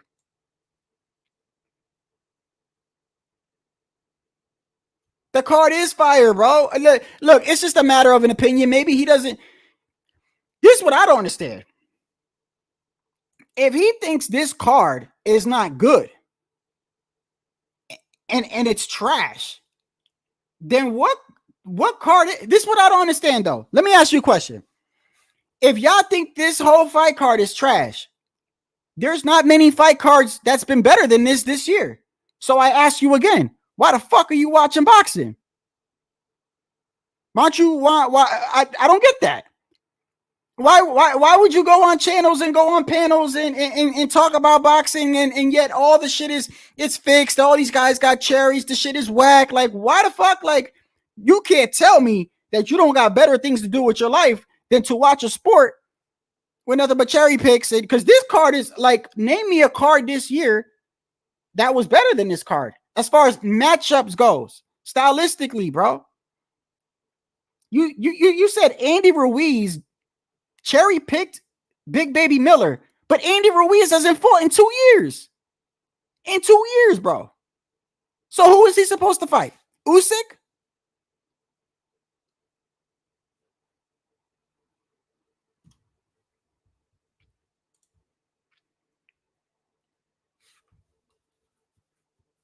How am I overrating the card, bro? Bro, this what I'm overrating the card? Bro, stylistically, bro. Come on, bro. Stop it. Stop it, bro. Stop it. Come back to me on Sunday, brother. Come back to me on Sunday. So the way y'all talking, this card is trash. There's going to be no interesting fights. There's going to be no back and forth, nothing, right? Because you do know styles make fights, right? How the fuck is Pitbull and O'Reilly not a fire fight? How is Gerald Big Baby Miller not a good? He just went back and forth with Dubois, who could knock you out. Next, you're probably going to say Dubois is trash. I know, right? That's what you're going to say. You're going to call him trash next, right? This dude that went the life and death with Dubois, who's a power puncher, right? Andy Ruiz comes forward. Gerald Miller comes forward, right? Jared Anderson is fighting Bacoli. The only person he fought that's even remotely on there is Martin. So that's his hardest test. Pitbull and O'Reilly are tailor-made for each other. Crawford and Madrimov, yeah, Crawford got more experience than him. He's still moving up to 154 and fighting a champion. But if this is a trash card, bro, then what card that came on this year was a banger? What card was a banger, bro?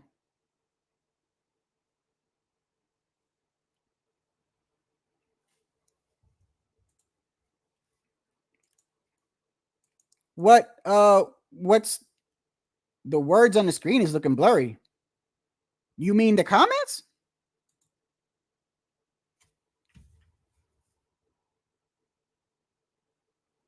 I got my phone right here. Everything looks clear on my end, brother.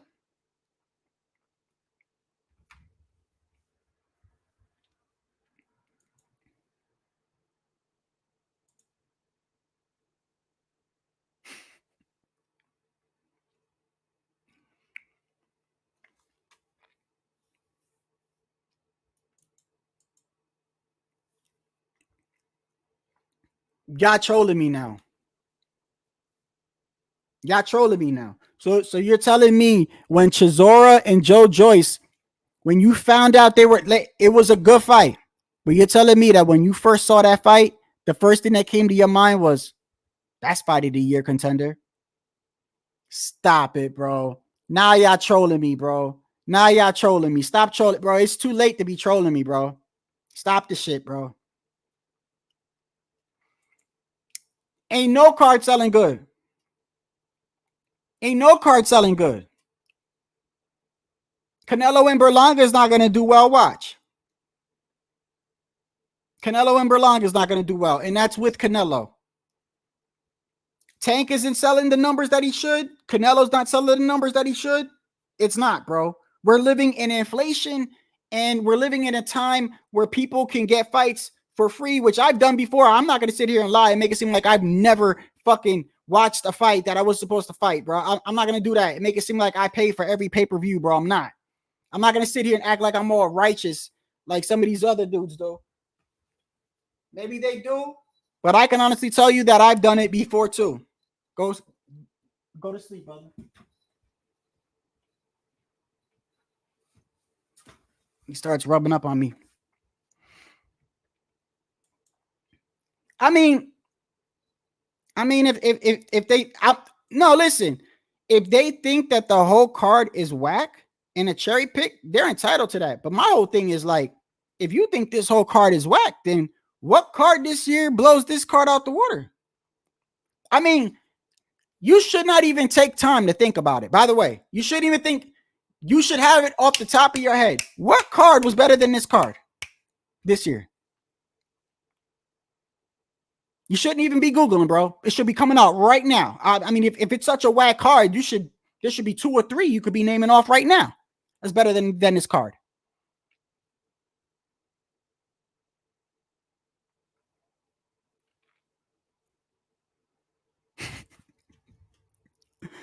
Year not over? Okay.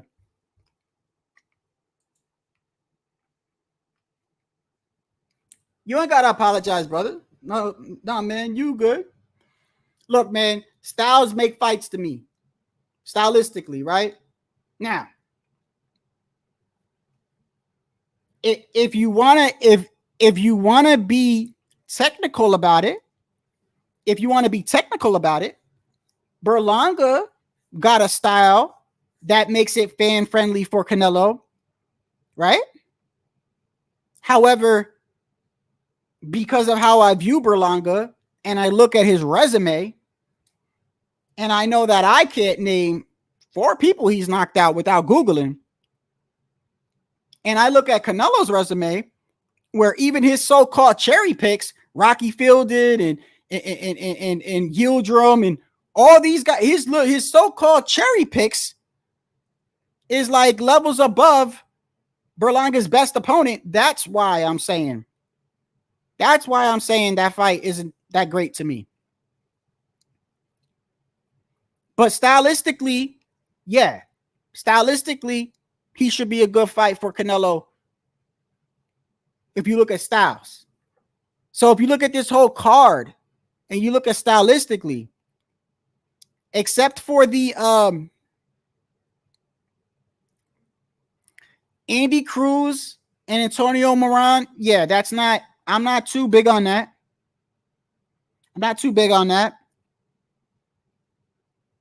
But I do know that Jared Anderson and Bacoli, I know that Bacoli hits hard in the motherfucker, and I know that Jared Anderson, he fights too stubborn. So he's got a good possibility of getting caught. So that's a good fight to be. Big Baby Miller fighting Andy Ruiz, who hasn't fought in 2 years. He's fighting a dude, regardless of what you think about Big Baby Miller. Does he not have power? Does he not? He's only got 1 loss against Dubois, which was low-key a battle, bro. Andy Ruiz hasn't fought in 2 years. That's not a cherry pick in my eyes. Stylistically, that's a good fight. El Rayo and Pitbull. Probably the best fight of the card. Crawford and Madrimov. A lot of y'all in the comments are saying Crawford and Madrimov is a cherry pick because I'm going to be completely honest with you. A lot of y'all in the comments, and I know my subscribers, don't like Crawford. That's why y'all saying that. Because you think he didn't fight Boots. Just because he didn't fight Boots, I wanted him to fight Boots too. That doesn't mean moving up to 154, campaigning in a division you've never campaigned in before, and fighting an undefeated champion. Yes, the dude only got 10 fights. He's still a champion. But yet, let me guess. When Canelo moved up to 168 and fought Billy Joe and Callum Smith, right? Y'all were like, come on, bro. They're the champions, right? They undefeated, right? So when Canelo did it, y'all okay with that? Because Canelo's your king, right? But Crawford does it, y'all got an issue with it. Come on, bro. Stop it. Stop it, bro. Stop it, bro. Don't do that. Don't do that.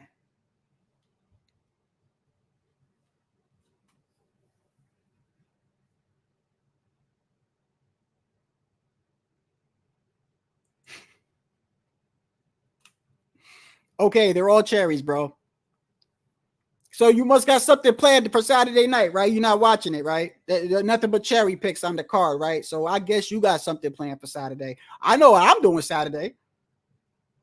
I'm watching the fucking fights on Saturday. That's what I'm doing.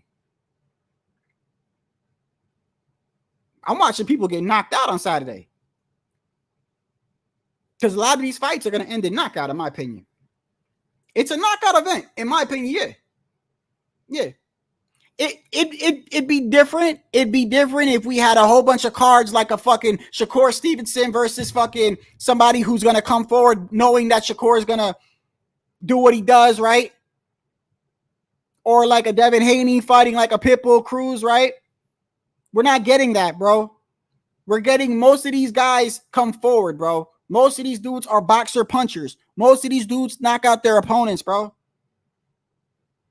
So I don't understand how you could say that Andy Ruiz and Big Baby Miller is a cherry pick when Andy Ruiz hasn't fought in 2 years and was spotted eating a fucking glizzy.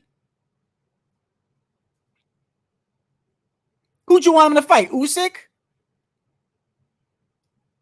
Tyson Fury? So let me ask you this. If Andy Ruiz would have fought Deontay Wilder, would you have called Deontay Wilder a cherry pick? I want to see where your head's at. I want to see where your head's at. Was Deontay Wilder a cherry pick if he would have fought Andy Ruiz? Ruiz is a killer, though. So, Boxing Magic, brother, don't take this the wrong way. Don't take this the wrong way. I know you love Mexicans and you rep Mexico. Okay?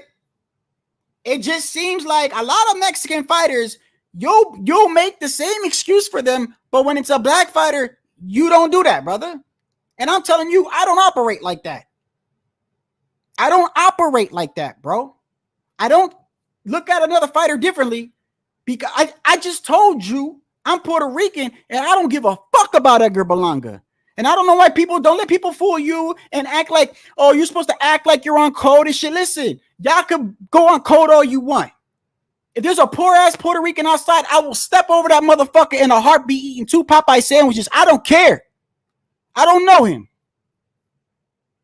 I don't do that on code shit. And I treat everyone the same. I've always been like that. It seems like you making a lot of excuses for Mexican fighters, bro. Like, so let me get this straight. Crawford is cherry picking, right? Because he's moving up in weight and fighting a champion, right? That's undefeated. But you said it's a cherry pick, right? So was Canelo cherry picking when he went to 168 and fought Billy Joe and Callum Smith? Yes or no? Because a lot of people will tell you that Canelo was levels above those guys, right?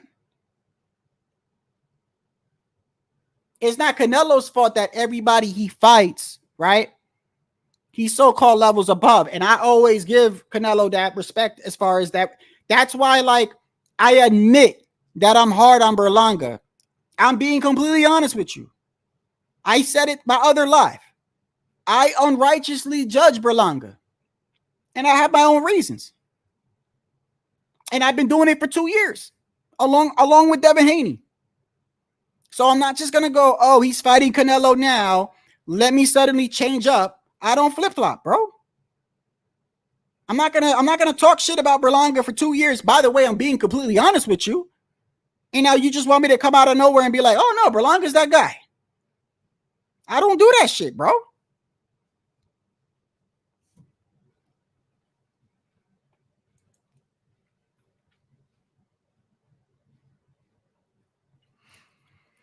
Because, bro, hold on.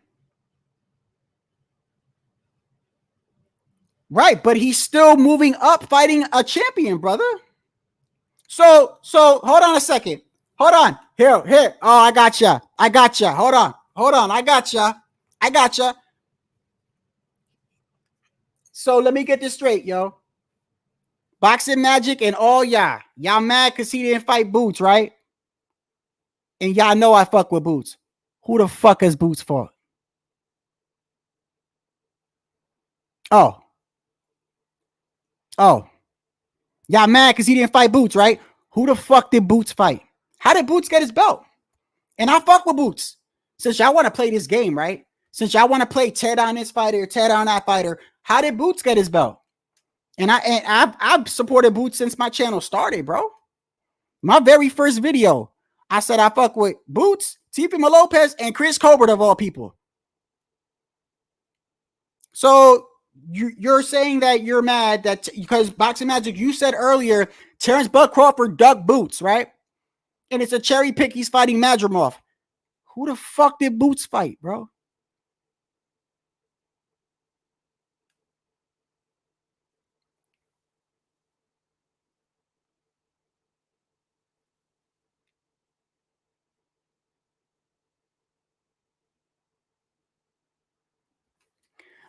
A Mule, without Googling, name me Boots' last 5 opponents.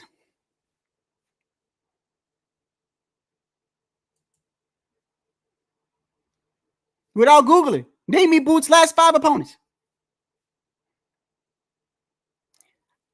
How many champions has Boots beat? How many times did Boots fight for a title? You see that? Boxing Magic started off by saying that Crawford's ducking Boots, right? And cherry picking Madrimov, who's a division above and is a champion, but yet you're mad because he ducked a dude that literally technically fought nobody by your standard. By your standard, your definition. Boots didn't fight nobody either. So why the fuck you mad he ducking Boots then?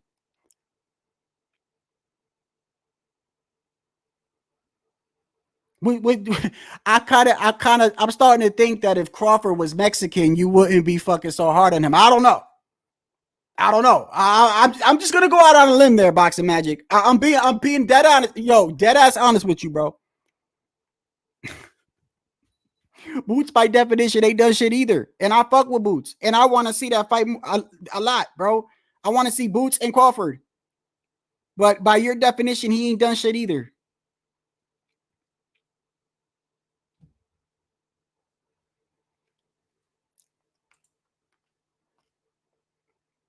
Lipinets. Who said Lipinets? Who said Lipinets? Because Lipinets came up from 140 after losing to Mikey Garcia, I believe. Lipinets came up from 140. Did he not? Let's go to Lipinets. Let's go to Lipinets. Because we get on. Don't we get on Tank? Don't we get on Tank for beating up Santa Cruz for moving up in weight? Right? Don't we do that? Right. So let's do this real quick. Did Lipinets move up in weight when he fought Boots? Let me see.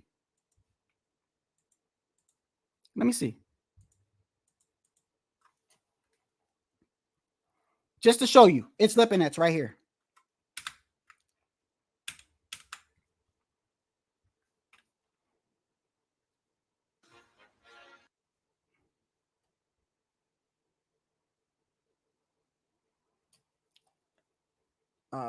Let me see. Make sure it's Lipinets. It is Lipinets. Okay, here we go. Lamont Peterson. So right here, Mikey Garcia, 140, right? Then he fought at 146, 145. The first time he fought at 147 technically was against J.R. Ensign. Do you know who he is? I know who Custio Clayton is from Canada. And then he fought Duran. But he still campaigned at 140 for all this time. He started off at 130. He's got a couple fights at 135.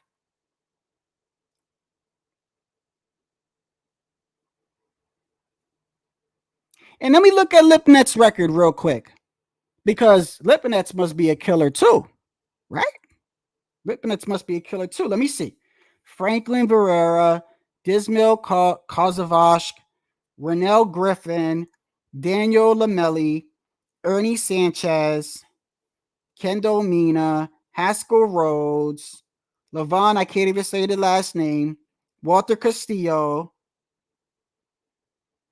Clarence Booth, Mikey Garcia. I know him. I know Mikey Garcia, and isn't that the fight he lost? Yeah, that's the fight where he got dropped and lost. I know Mikey, Eric Boone, Lamont Peterson. I know Lamont Peterson. Because I'm going by y'all logic. J.R. Ensign. Y'all know J.R. Ensign, sound like a rapper's name. Castillo Clayton. Went to a majority draw with him. And Jerome Boots Ennis. So that's the guy. Now, mind you, I fuck with Boots. I'm not even trying to attack Boots. I'm trying to use your own logic here. By your logic, Lipinets was Boots' best opponent, right?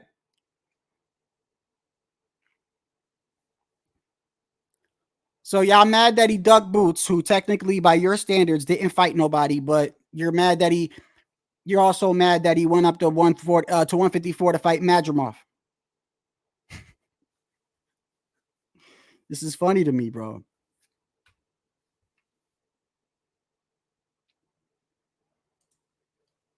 It's one of the criticisms I have with Boots.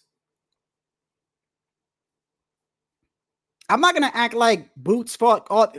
It's the truth. It's the truth. But I've always liked Boots because my eyes I see a lot with my eyes, because I do believe in the eye test to a point. And we've all seen it before. Like, y'all could criticize Tank all you want, but you could clearly see with your eyes that dude is good. You can say he's not. You can say he's not. I know what I see. I see a dude that could punch with both hands, could take a punch, and walks down almost every person he fights.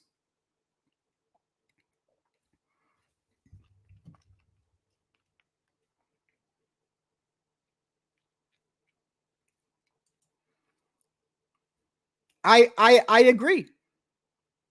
I don't know about hostage, but I agree. Listen, I like Boots, bro. I'm not tearing Boots down. I like Boots. I support Boots. I'm just trying to go by y'all by his logic. He said that Bud is cherry picking Madrimov, and the first thing he said was he dug Boots. And then y'all said to me, who the fuck did Madrimov beat? And I'm saying to you, it's the same with Boots. Let me ask y'all, how did Boots get his belt?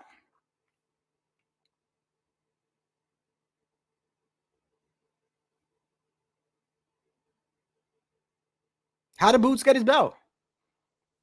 I don't remember Boots fighting. The last time I checked, Errol Spence had 3 of the belts.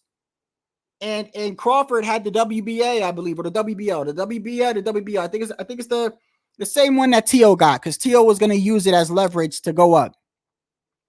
Regardless, Errol had 3.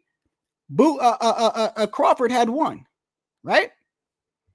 I don't remember Boots fighting Spence. I don't remember Boots fighting Crawford. So let me ask you this. I gotcha. Y'all like Virgil Ortiz? Boxing Magic? You like Virgil Ortiz? Is Virgil trash? I'm curious to hear your answer on this.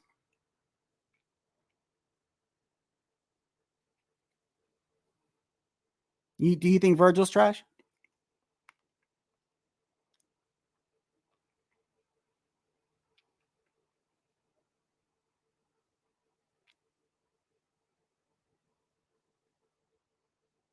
Okay. So do you like Virgil?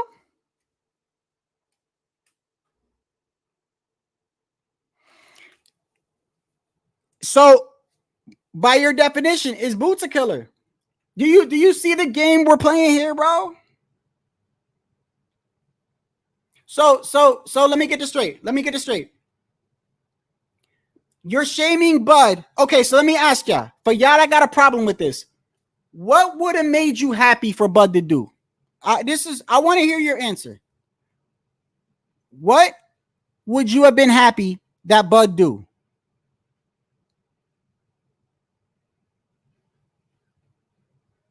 What would have made you be like, I respect Bud now? Because according to your guys' logic, there's nothing Bud Crawford could have did. No matter what move he was going to make. Y'all were going to get on him. Because if Madrimov fought nobody, neither has Boots.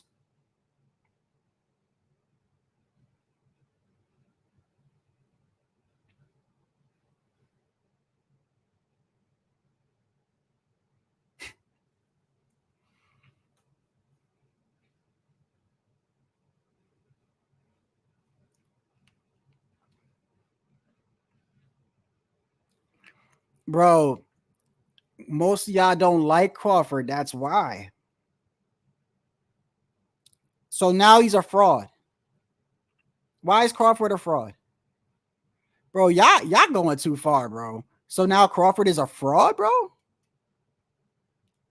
He's a fraud.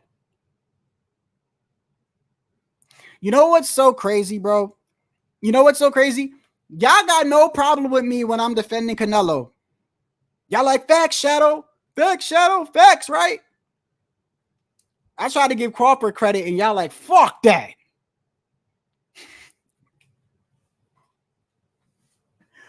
I'm not comparing Crawford to Canelo. That's not what I'm doing. What I'm saying is I feel like Canelo gets unfair treatment, right? And anytime I'm defending Canelo, even at times where I feel like I could have criticized Canelo, I just did it because I feel like people unrighteously judge Canelo, right? I noticed, like, other than Tycho, everybody's like, facts, Shadow, facts. Anytime I brought up Boots, y'all would get on me. Y'all would say, Boots is trash. Boots is trash. But now, some of y'all are like, Crawford dug Boots. You can't make this shit up, bro. You can't make this up, bro.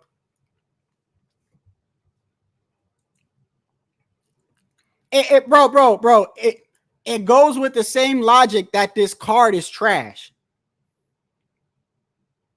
All right. So, Boxing Magic, I fuck with you, brother. Listen. First off, let me make it clear. Mule and Boxing Magic, I'm not mad at y'all. Y'all here. I fuck with y'all. Okay? We're disagreeing. But I'm disagreeing with you heavy right now. Because Boxing Magic, by your logic, brother, you're not making any sense to me. Boxing Magic. So this conversation started off because you said that the Madrimov and Crawford card, you said everyone on there is a cherry pick and that it's a trash card. That's what you said, right? That's how this started off, right? And I said to you, damn, if this is a trash card, then what card was better this year? You answer with, the year's not over. So I'm like, damn. I'm like, so wait a second. So y'all saying this is a trash card. So then we move from there, and I'm asking you, why is it a trash card? And the first thing y'all say is Boots cherry-picked Madrimov, a champion at 154. He's never fought at 154. But then in the same breath, y'all said he ducked Boots. And then you said, who the fuck did Madrimov fight? But you're mad he ducked Boots. And I fuck with Boots. Boots ain't fought nobody. Boots ain't fought nobody. And then one of y'all said he fought Lipinets.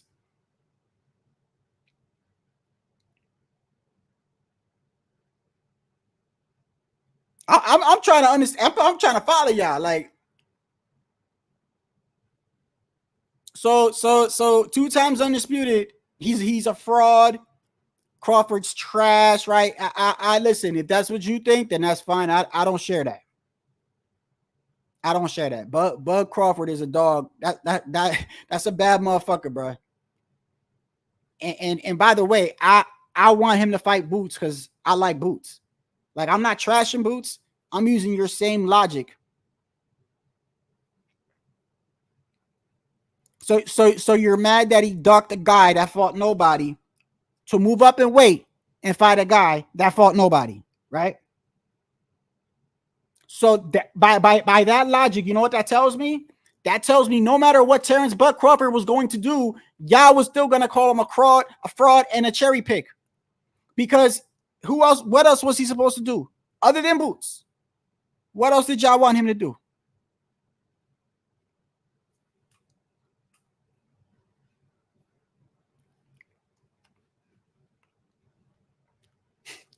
A lot of y'all don't. Hey, what are you doing, bro? Hey, what are you doing? Hold on. What did you do?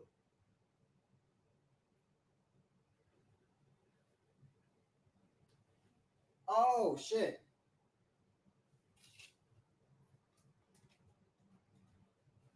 My sign is going to fall, bro. If it falls, let it fall.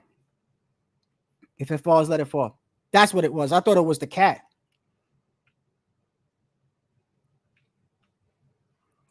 So y'all don't like Bud. That's what it is, bro. That's what it is, but I don't have any ill will towards Bud Crawford. I like Bud Crawford. I know that's hard to believe. A lot of y'all watching probably think like that's weird. I've never said Bud was bad. I just wanted Bud to fight Boots because I thought it was stylistically a good matchup. Stylistically a good matchup. And Boots is one of the rare fighters that I could say, looking off the eye test, because I know a lot of people don't like the eye test, right? Because to be honest with you, the eye test doesn't always mean everything. A lot of fighters we see look great against fighters that are levels below them or whatever.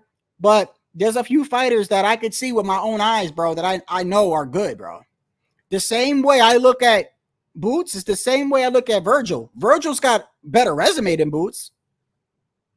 But I still look at Virgil the same way. The eye test. Virgil comes to fight. Virgil comes to knock you out. You can't say Boots isn't exciting. So, is Crawford not exciting? Does Crawford run when he fights? Because I already know how most of y'all think in the chat. I know y'all been coming here for a while, so I know how y'all think. Which really, correct me if I'm wrong, brother, if I'm grasping straws, but I'm inclined to think that a lot of y'all are saying this. I'm going to be honest with you. You know I'm never going to sugarcoat shit. A lot of y'all saying that because Bud is black, bro. Y'all know I don't do that here. Because I'm telling you right now, because if Bud's last name was Sanchez, a lot of y'all would be like, hold on a second, but Bud Sanchez is 2 times undisputed, though. He's moving up. He's moving up to 154. He's fighting a dangerous guy. That's what y'all would be saying. But because it's Bud, he's cherry picking. Nah. Not when you sit here and tell me that he ducked Boots, bro, in the same sentence. And then you say Madrimov didn't fight nobody. And then I say to you, well, then who did Boots fight? And y'all fucking respond with lip nets. Sergey Lipnitz. Oh my God.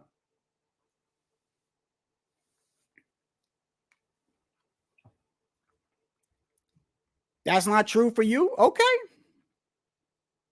If it is, I'm sorry, I'm telling you what I believe, brother. Hey, I'm not gonna sugarcoat shit. Bro. I know a lot of y'all, bro. I've been watching y'all comment on my shit for a long time, bro. You want to know why I'm saying what I'm saying? You want to know why I'm saying what I'm saying? Because every time I brought up Boots in the past, y'all got on me for bringing up Boots. Y'all said, who the fuck did Boots fight? This and that. But now you're mad that Crawford ducked Boots.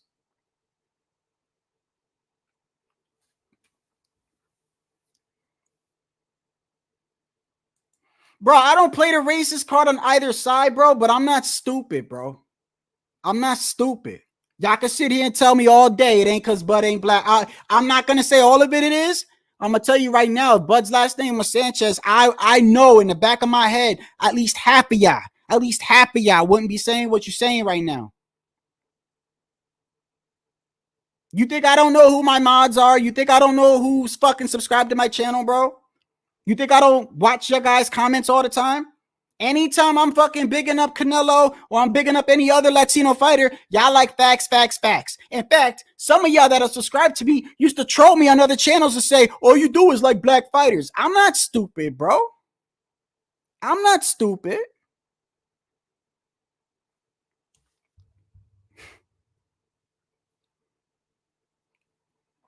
OG, you don't like anybody.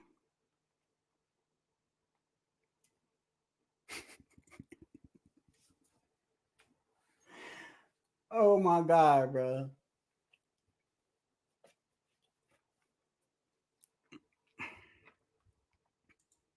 It would be.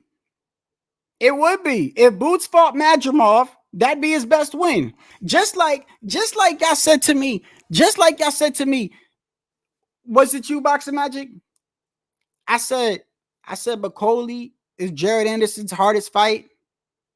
And you said, come on now, that's a cherry pick, right? Okay. So who did Jared Anderson fight that blows Bacoli out the water?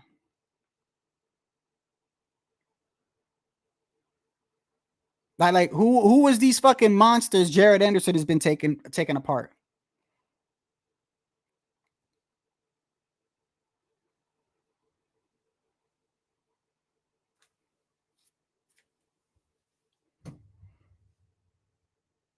Don't do what, Boxing Magic? I'm telling you, listen, I've never sugarcoated anything. If I'm wrong, I'm wrong. I'm telling you, I believe a lot of y'all are saying that because Bud is black. That's the truth.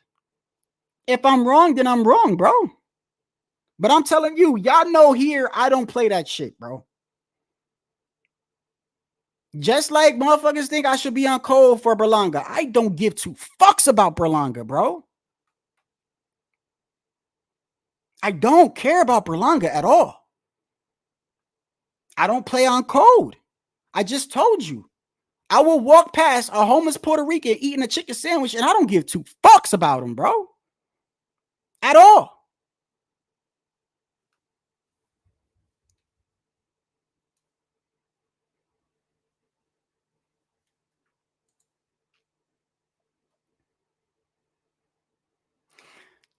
I said what I said because listen, brother. You want to know why I said what I said? I haven't seen you here a while. Mule, I don't know if Mule is using a different name because he's got a black avatar. I'm telling you that I know the people that are subscribed to my channel, right? I give everybody a fair shake. I don't care what your ideology is, bro.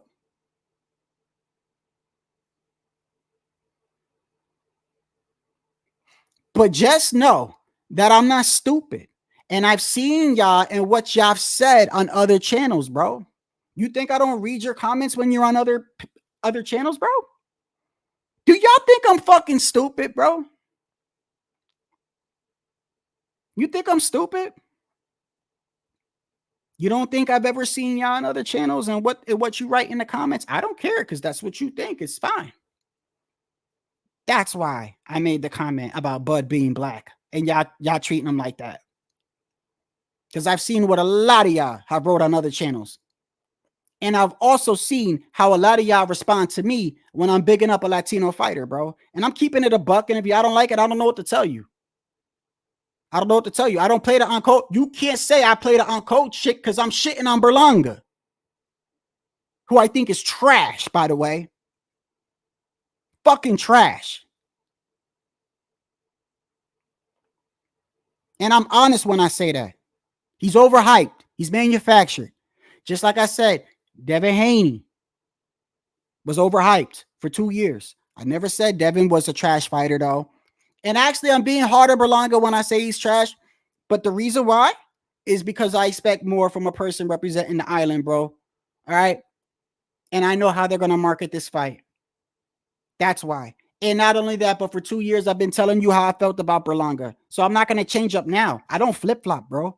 If I'm wrong, I apologize. Y'all know I don't play the racist shit. But I'm sorry. I don't know what you want me to tell you. Because half of y'all are over here telling me. Okay, so let me get this straight. Why are you mad what I just said? But then y'all just said the whole fight is trash. But y'all like El Rayo and Pitbull, right?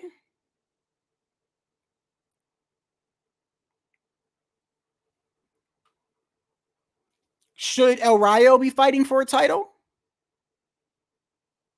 I ask you this. Should El Rayo be fighting for a title right now?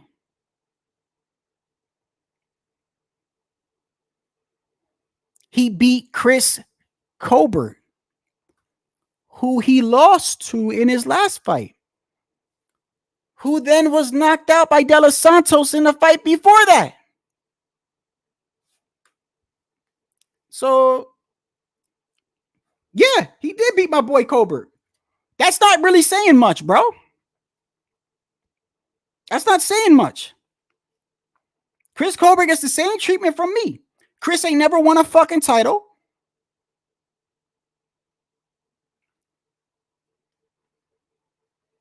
I only like Chris because I saw him, and I told you that before. When Chris got knocked out, the same night I went live, bro, with a thumbnail. I said that motherfucker went to the shadow realm, bro. I don't sugarcoat shit, bro. He gets the same treatment. What you think? Even before that, he lost to De Los Santos, did he not? So El Rayo knocked out Chris Colbert, who came from 130, by the way. Who came from 130. Chris Colbert only campaigned at 135, I believe, twice, right?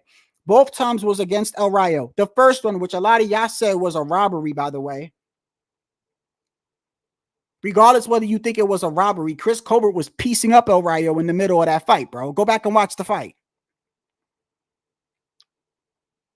And El Rayo had Colbert hurt both fights terribly bad in the first fucking round. And Colbert still made it out that round, bro.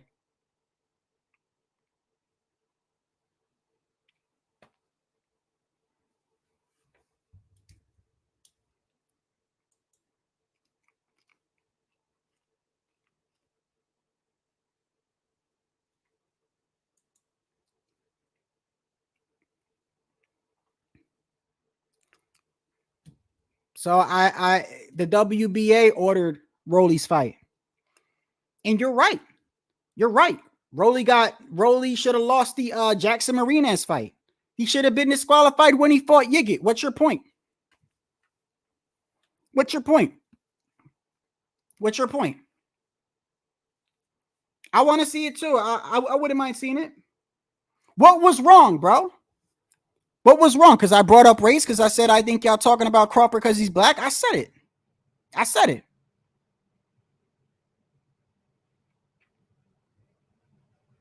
If I'm wrong, then I'm wrong, bro. I'm telling you, if I'm wrong, then I apologize. I'm telling you what I think.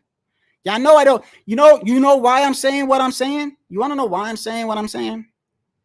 Because for 3 fucking years now, I said what I just said because for 3 years, I done played this seesaw battle, bro. When I big up a Latino fighter, y'all like fact shadow. When I big up a black fighter, y'all like, man, fuck him. Who he fight? You think I'm stupid? Then I watch half of y'all go to other channels and I see what y'all say, bro. I see what y'all say. I'm not going to point names out. I know. Y'all know I don't play the race shit, right? But you can't blame me. You can't blame me, bro.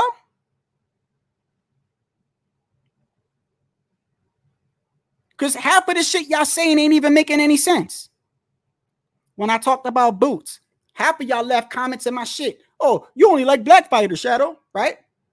Now, in the same breath, Y'all telling me you mad at Crawford for fighting Madrimov, and then tell me who did Madrimov fight? Who the fuck did Boots fight? And I like Boots. I'm just trying to use y'all same logic, bro. If I'm wrong, boxing magic, then I'm wrong. Devin Haney went undisputed at 140. Y'all know how I feel about Devin. Y'all know how I feel about Devin. Every time I talked about Devin, y'all was like, yeah, fact shadow. Am I right or wrong? I unrighteously judge Devin Haney. I know that for a fact. I know I unrighteously judge Berlanga too. And I unrighteously judge Berlanga because I expect more out of somebody who represents Puerto Rico. And I don't play the uncode shit.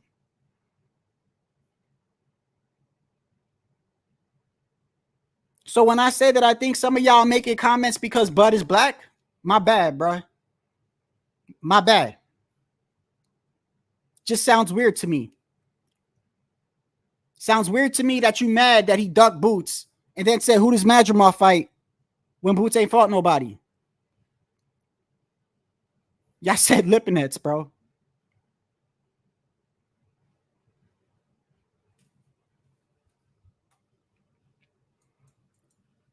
Yeah, you know, I'm the wrong person to do that shit, bro. Ever since I've started my channel, bro, more Latinos don't like me than anybody else. They don't like me because of the shit I'm doing right now. Which is why I laugh. Which is why I laugh when these other motherfuckers come over here and try to tell me that I'm racist and shit. I'm over here battling my own subscribers, telling them because I think y'all said that about Bud being black. I really do believe that, bro, by the way. I really do believe y'all don't like Bud. That's half of it. I really do believe if Bud's last name was Sanchez, y'all wouldn't be talking like that. A lot of y'all.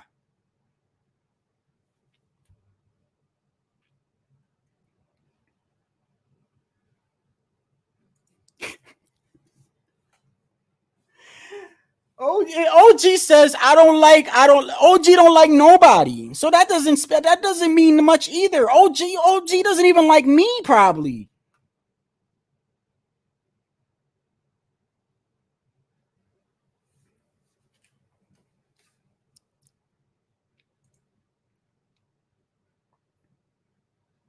Right.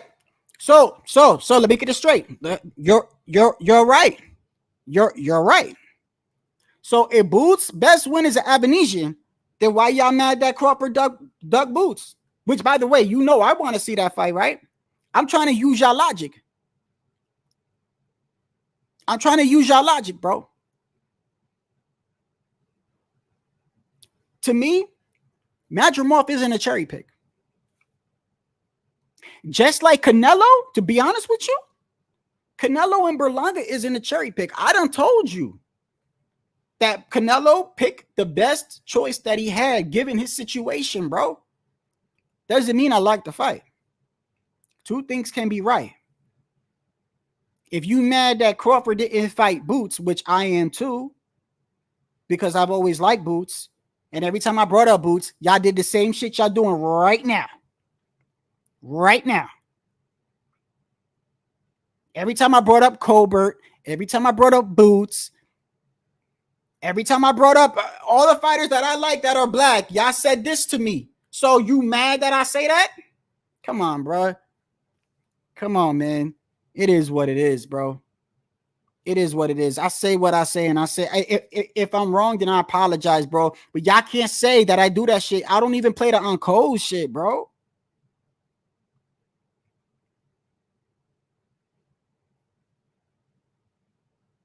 I wish one of y'all that's Puerto Rican say something stupid to me so I could block your fucking ass just to prove a point, bro.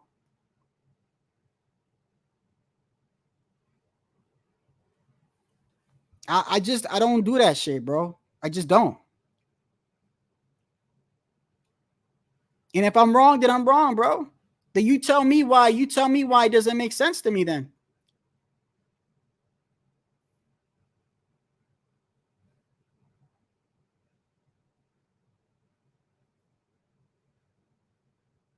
OG and pounds. Let me say this.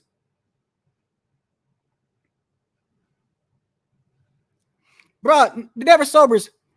Let me get this straight, brother, because I blocked you before. I don't give a fuck what you want me to talk about, bro. Now I'm gonna stay on the topic of black fighters for another 5 minutes, bro.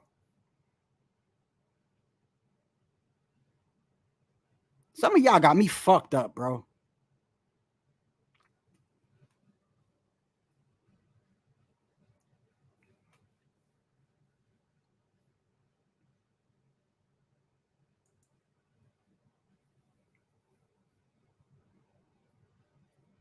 I don't hate Trump. So I ain't gonna talk about him for 5 minutes though. Just because you said it.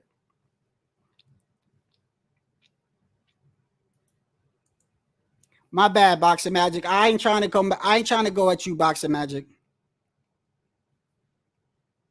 Look, I feel the way that I feel. OG, I'm not going at you either, bro. I'm not going at you. Believe me, bro. You wouldn't be a mod if I didn't fuck with you, bro. I said what I said because I've been in this community long enough. That's why, bro. That's why. And when you're in a situation like me, you catch strays from everywhere. I catch strays from people that think I don't like black fighters. I catch stray from Latinos that think I don't stay on code. I catch strays from everybody because I try to treat everybody the same because I just go off stylistically and what I see.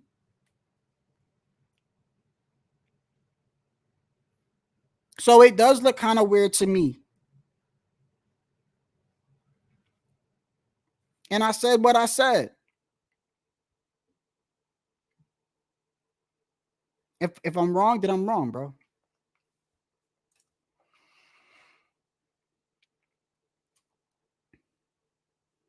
Alexis Roche, he's not a bad fighter.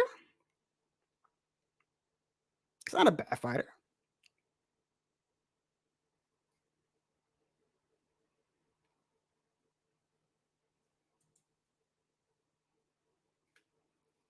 That was a shocker with Elijah. I can tell you that. See, now y'all gotta attack each other, bro. Y'all funny, bro. Listen, bro.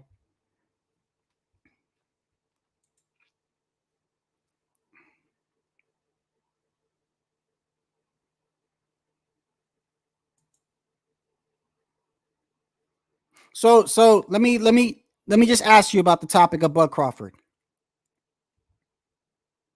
I've criticized Bud before for not fighting Boots, but at the same time, I know Boots ain't fought nobody. But I said that because I like Boots and I want to see him fight Boots. And they're both switch hitters. They both got power in both heads. I know Boots not going to back up. I know Crawford's not going to back up. That's my reason for wanting to see the fight.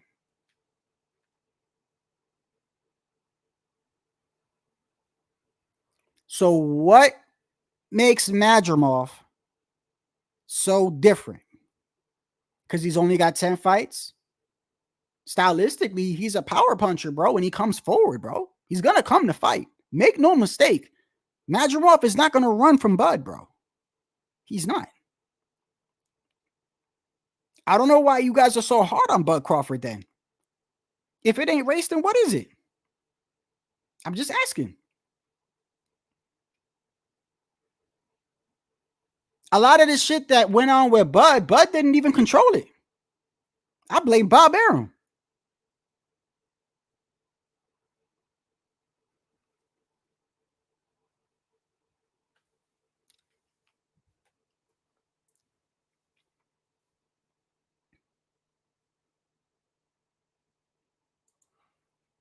So, okay. So if y'all don't like Bud, let me ask you a question. If y'all don't like Bud, right? What was he supposed to do at 147, right? He beat Errol. He fought Errol, right? Yeah, he fought him after the accident. Is what it is. But he fought him, right? So now Bud is in a situation where y'all want him to fight Boots like me. But then he goes to fight Magic. So now, y'all, by your same logic, right? No matter what Bud was gonna do, y'all was gonna have this view of him. It's the same shit with Canelo. Like, what did you expect Canelo to do? That's why I bring up Canelo and Berlanga. Y'all keep saying, why do I bring up Canelo and Berlanga? For multiple reasons. For multiple reasons. I keep bringing up Canelo and Berlanga. Because what was Canelo supposed to do? David wasn't fighting at 168 no more. David was moving up to 175, right? David Morrell fights at 175, right? So it was between William Skull, Shishkinin, or whatever the fuck his name is, right? Or fucking Berlanga.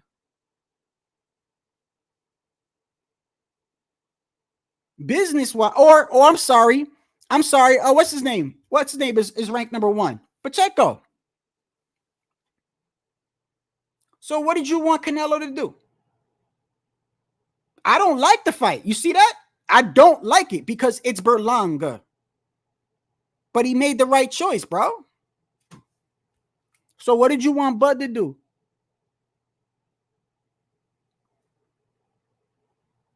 Because according to y'all, like, y'all wanted to see him fight Boots, but then you say Madrimov fought nobody, but Boots ain't fought nobody. That's what I'm saying. Like, Crawford was damned if he do, damned if he don't, in a lot of y'all eyes, bro. That's the truth. You know how Canelo got undisputed at 168?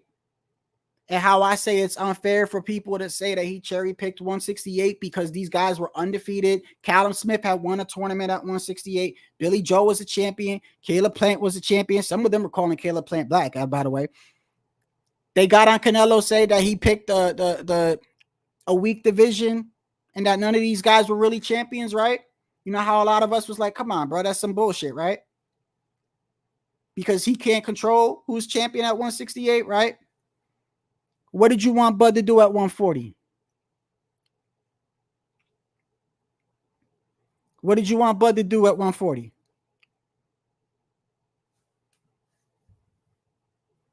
He did what he was supposed to do. Bud did what he was supposed to do. It's just certain fighters, I feel like get unfair treatment, which I'm being straight up on the fighters I give unfair treatment to. I'll tell you why I act like that towards them.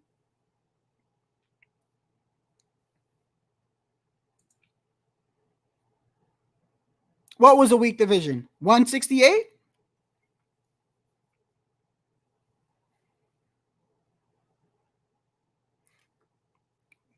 Okay.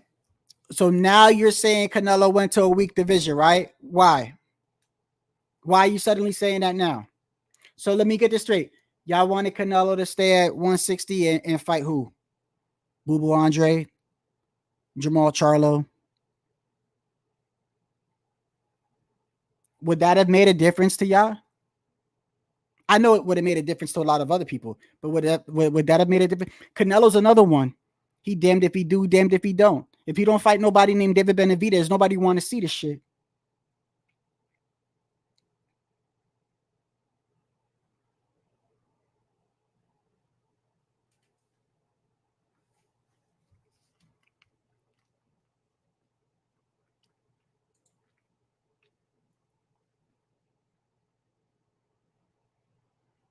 You give Berlanga more of a chance of beating Canelo than Madrimov, Bud? Okay.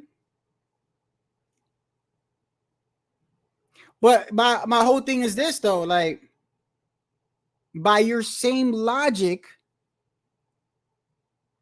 Boots fought no one.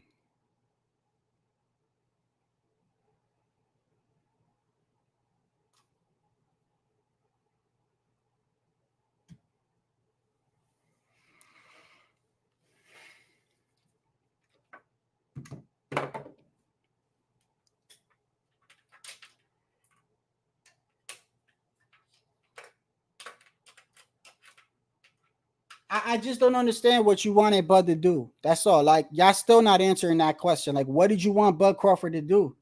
That's what I'm a little bit confused on.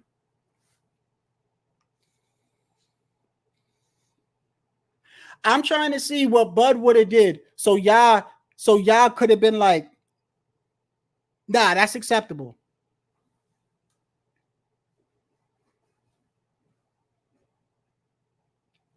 I don't give a fuck what you think, motherfucker. I don't give a fuck what you think.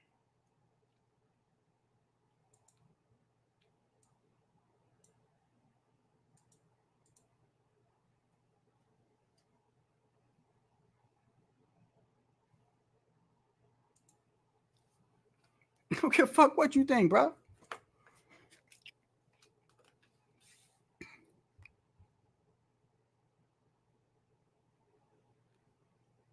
And you a fucking avatar. So where we at?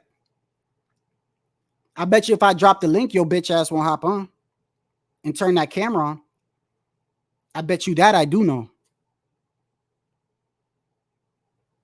And if I do drop the link, you probably gonna pull up a dick.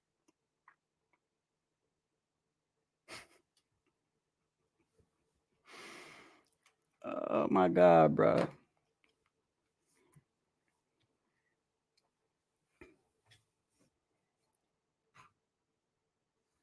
That's what they do.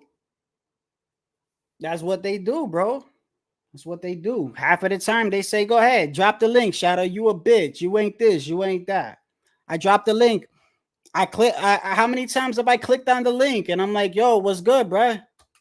They don't even say nothing. And you know what's crazy?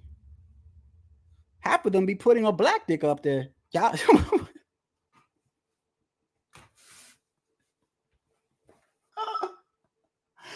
Oh my God, bro. Y'all so funny, bro. When I go one way, y'all like it's cool, right? But when I say something that I feel like is from the bottom of my heart, y'all don't like it, right? It is what it is, man. I don't know what to tell you, bro. I don't know what to tell you. I know if you wanted me to be on cold, you're at the wrong channel here.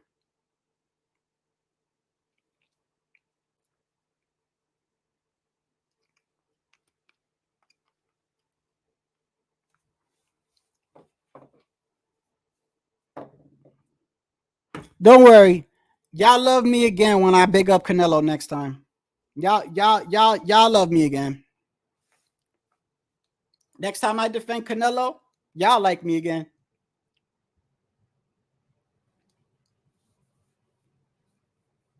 This community is weird, bro. This community is weird to me. You know what it is, bro? It's like y'all respect, to me, y'all respect somebody who like goes with the crowd and you know stays on code and like that, but y'all don't respect like a real motherfucker who just tells you what he feels at all time, whether it's this way, that way, left, right. Y'all hate that. Y'all hate that. But you love a motherfucker that come on and will play the race card and do nothing but that and flip flop and do all that other shit and disrespect women and children and people's families and stuff. Y'all like that though.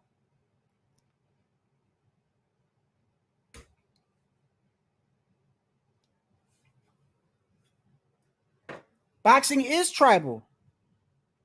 It is tribal. But that don't mean everybody got to think like that though.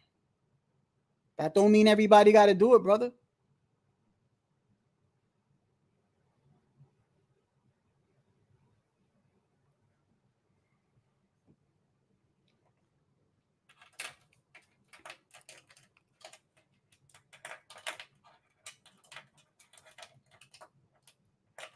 It is what it is, man. Look, I gotta get off, bro. Y'all done made me stay on for an extra hour, bro. Look, Boxing Magic.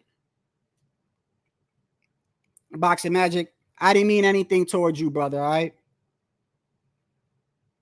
If I was wrong about that comment, then my bad. But I had a reason for what I said. I've been in this community long enough, bro.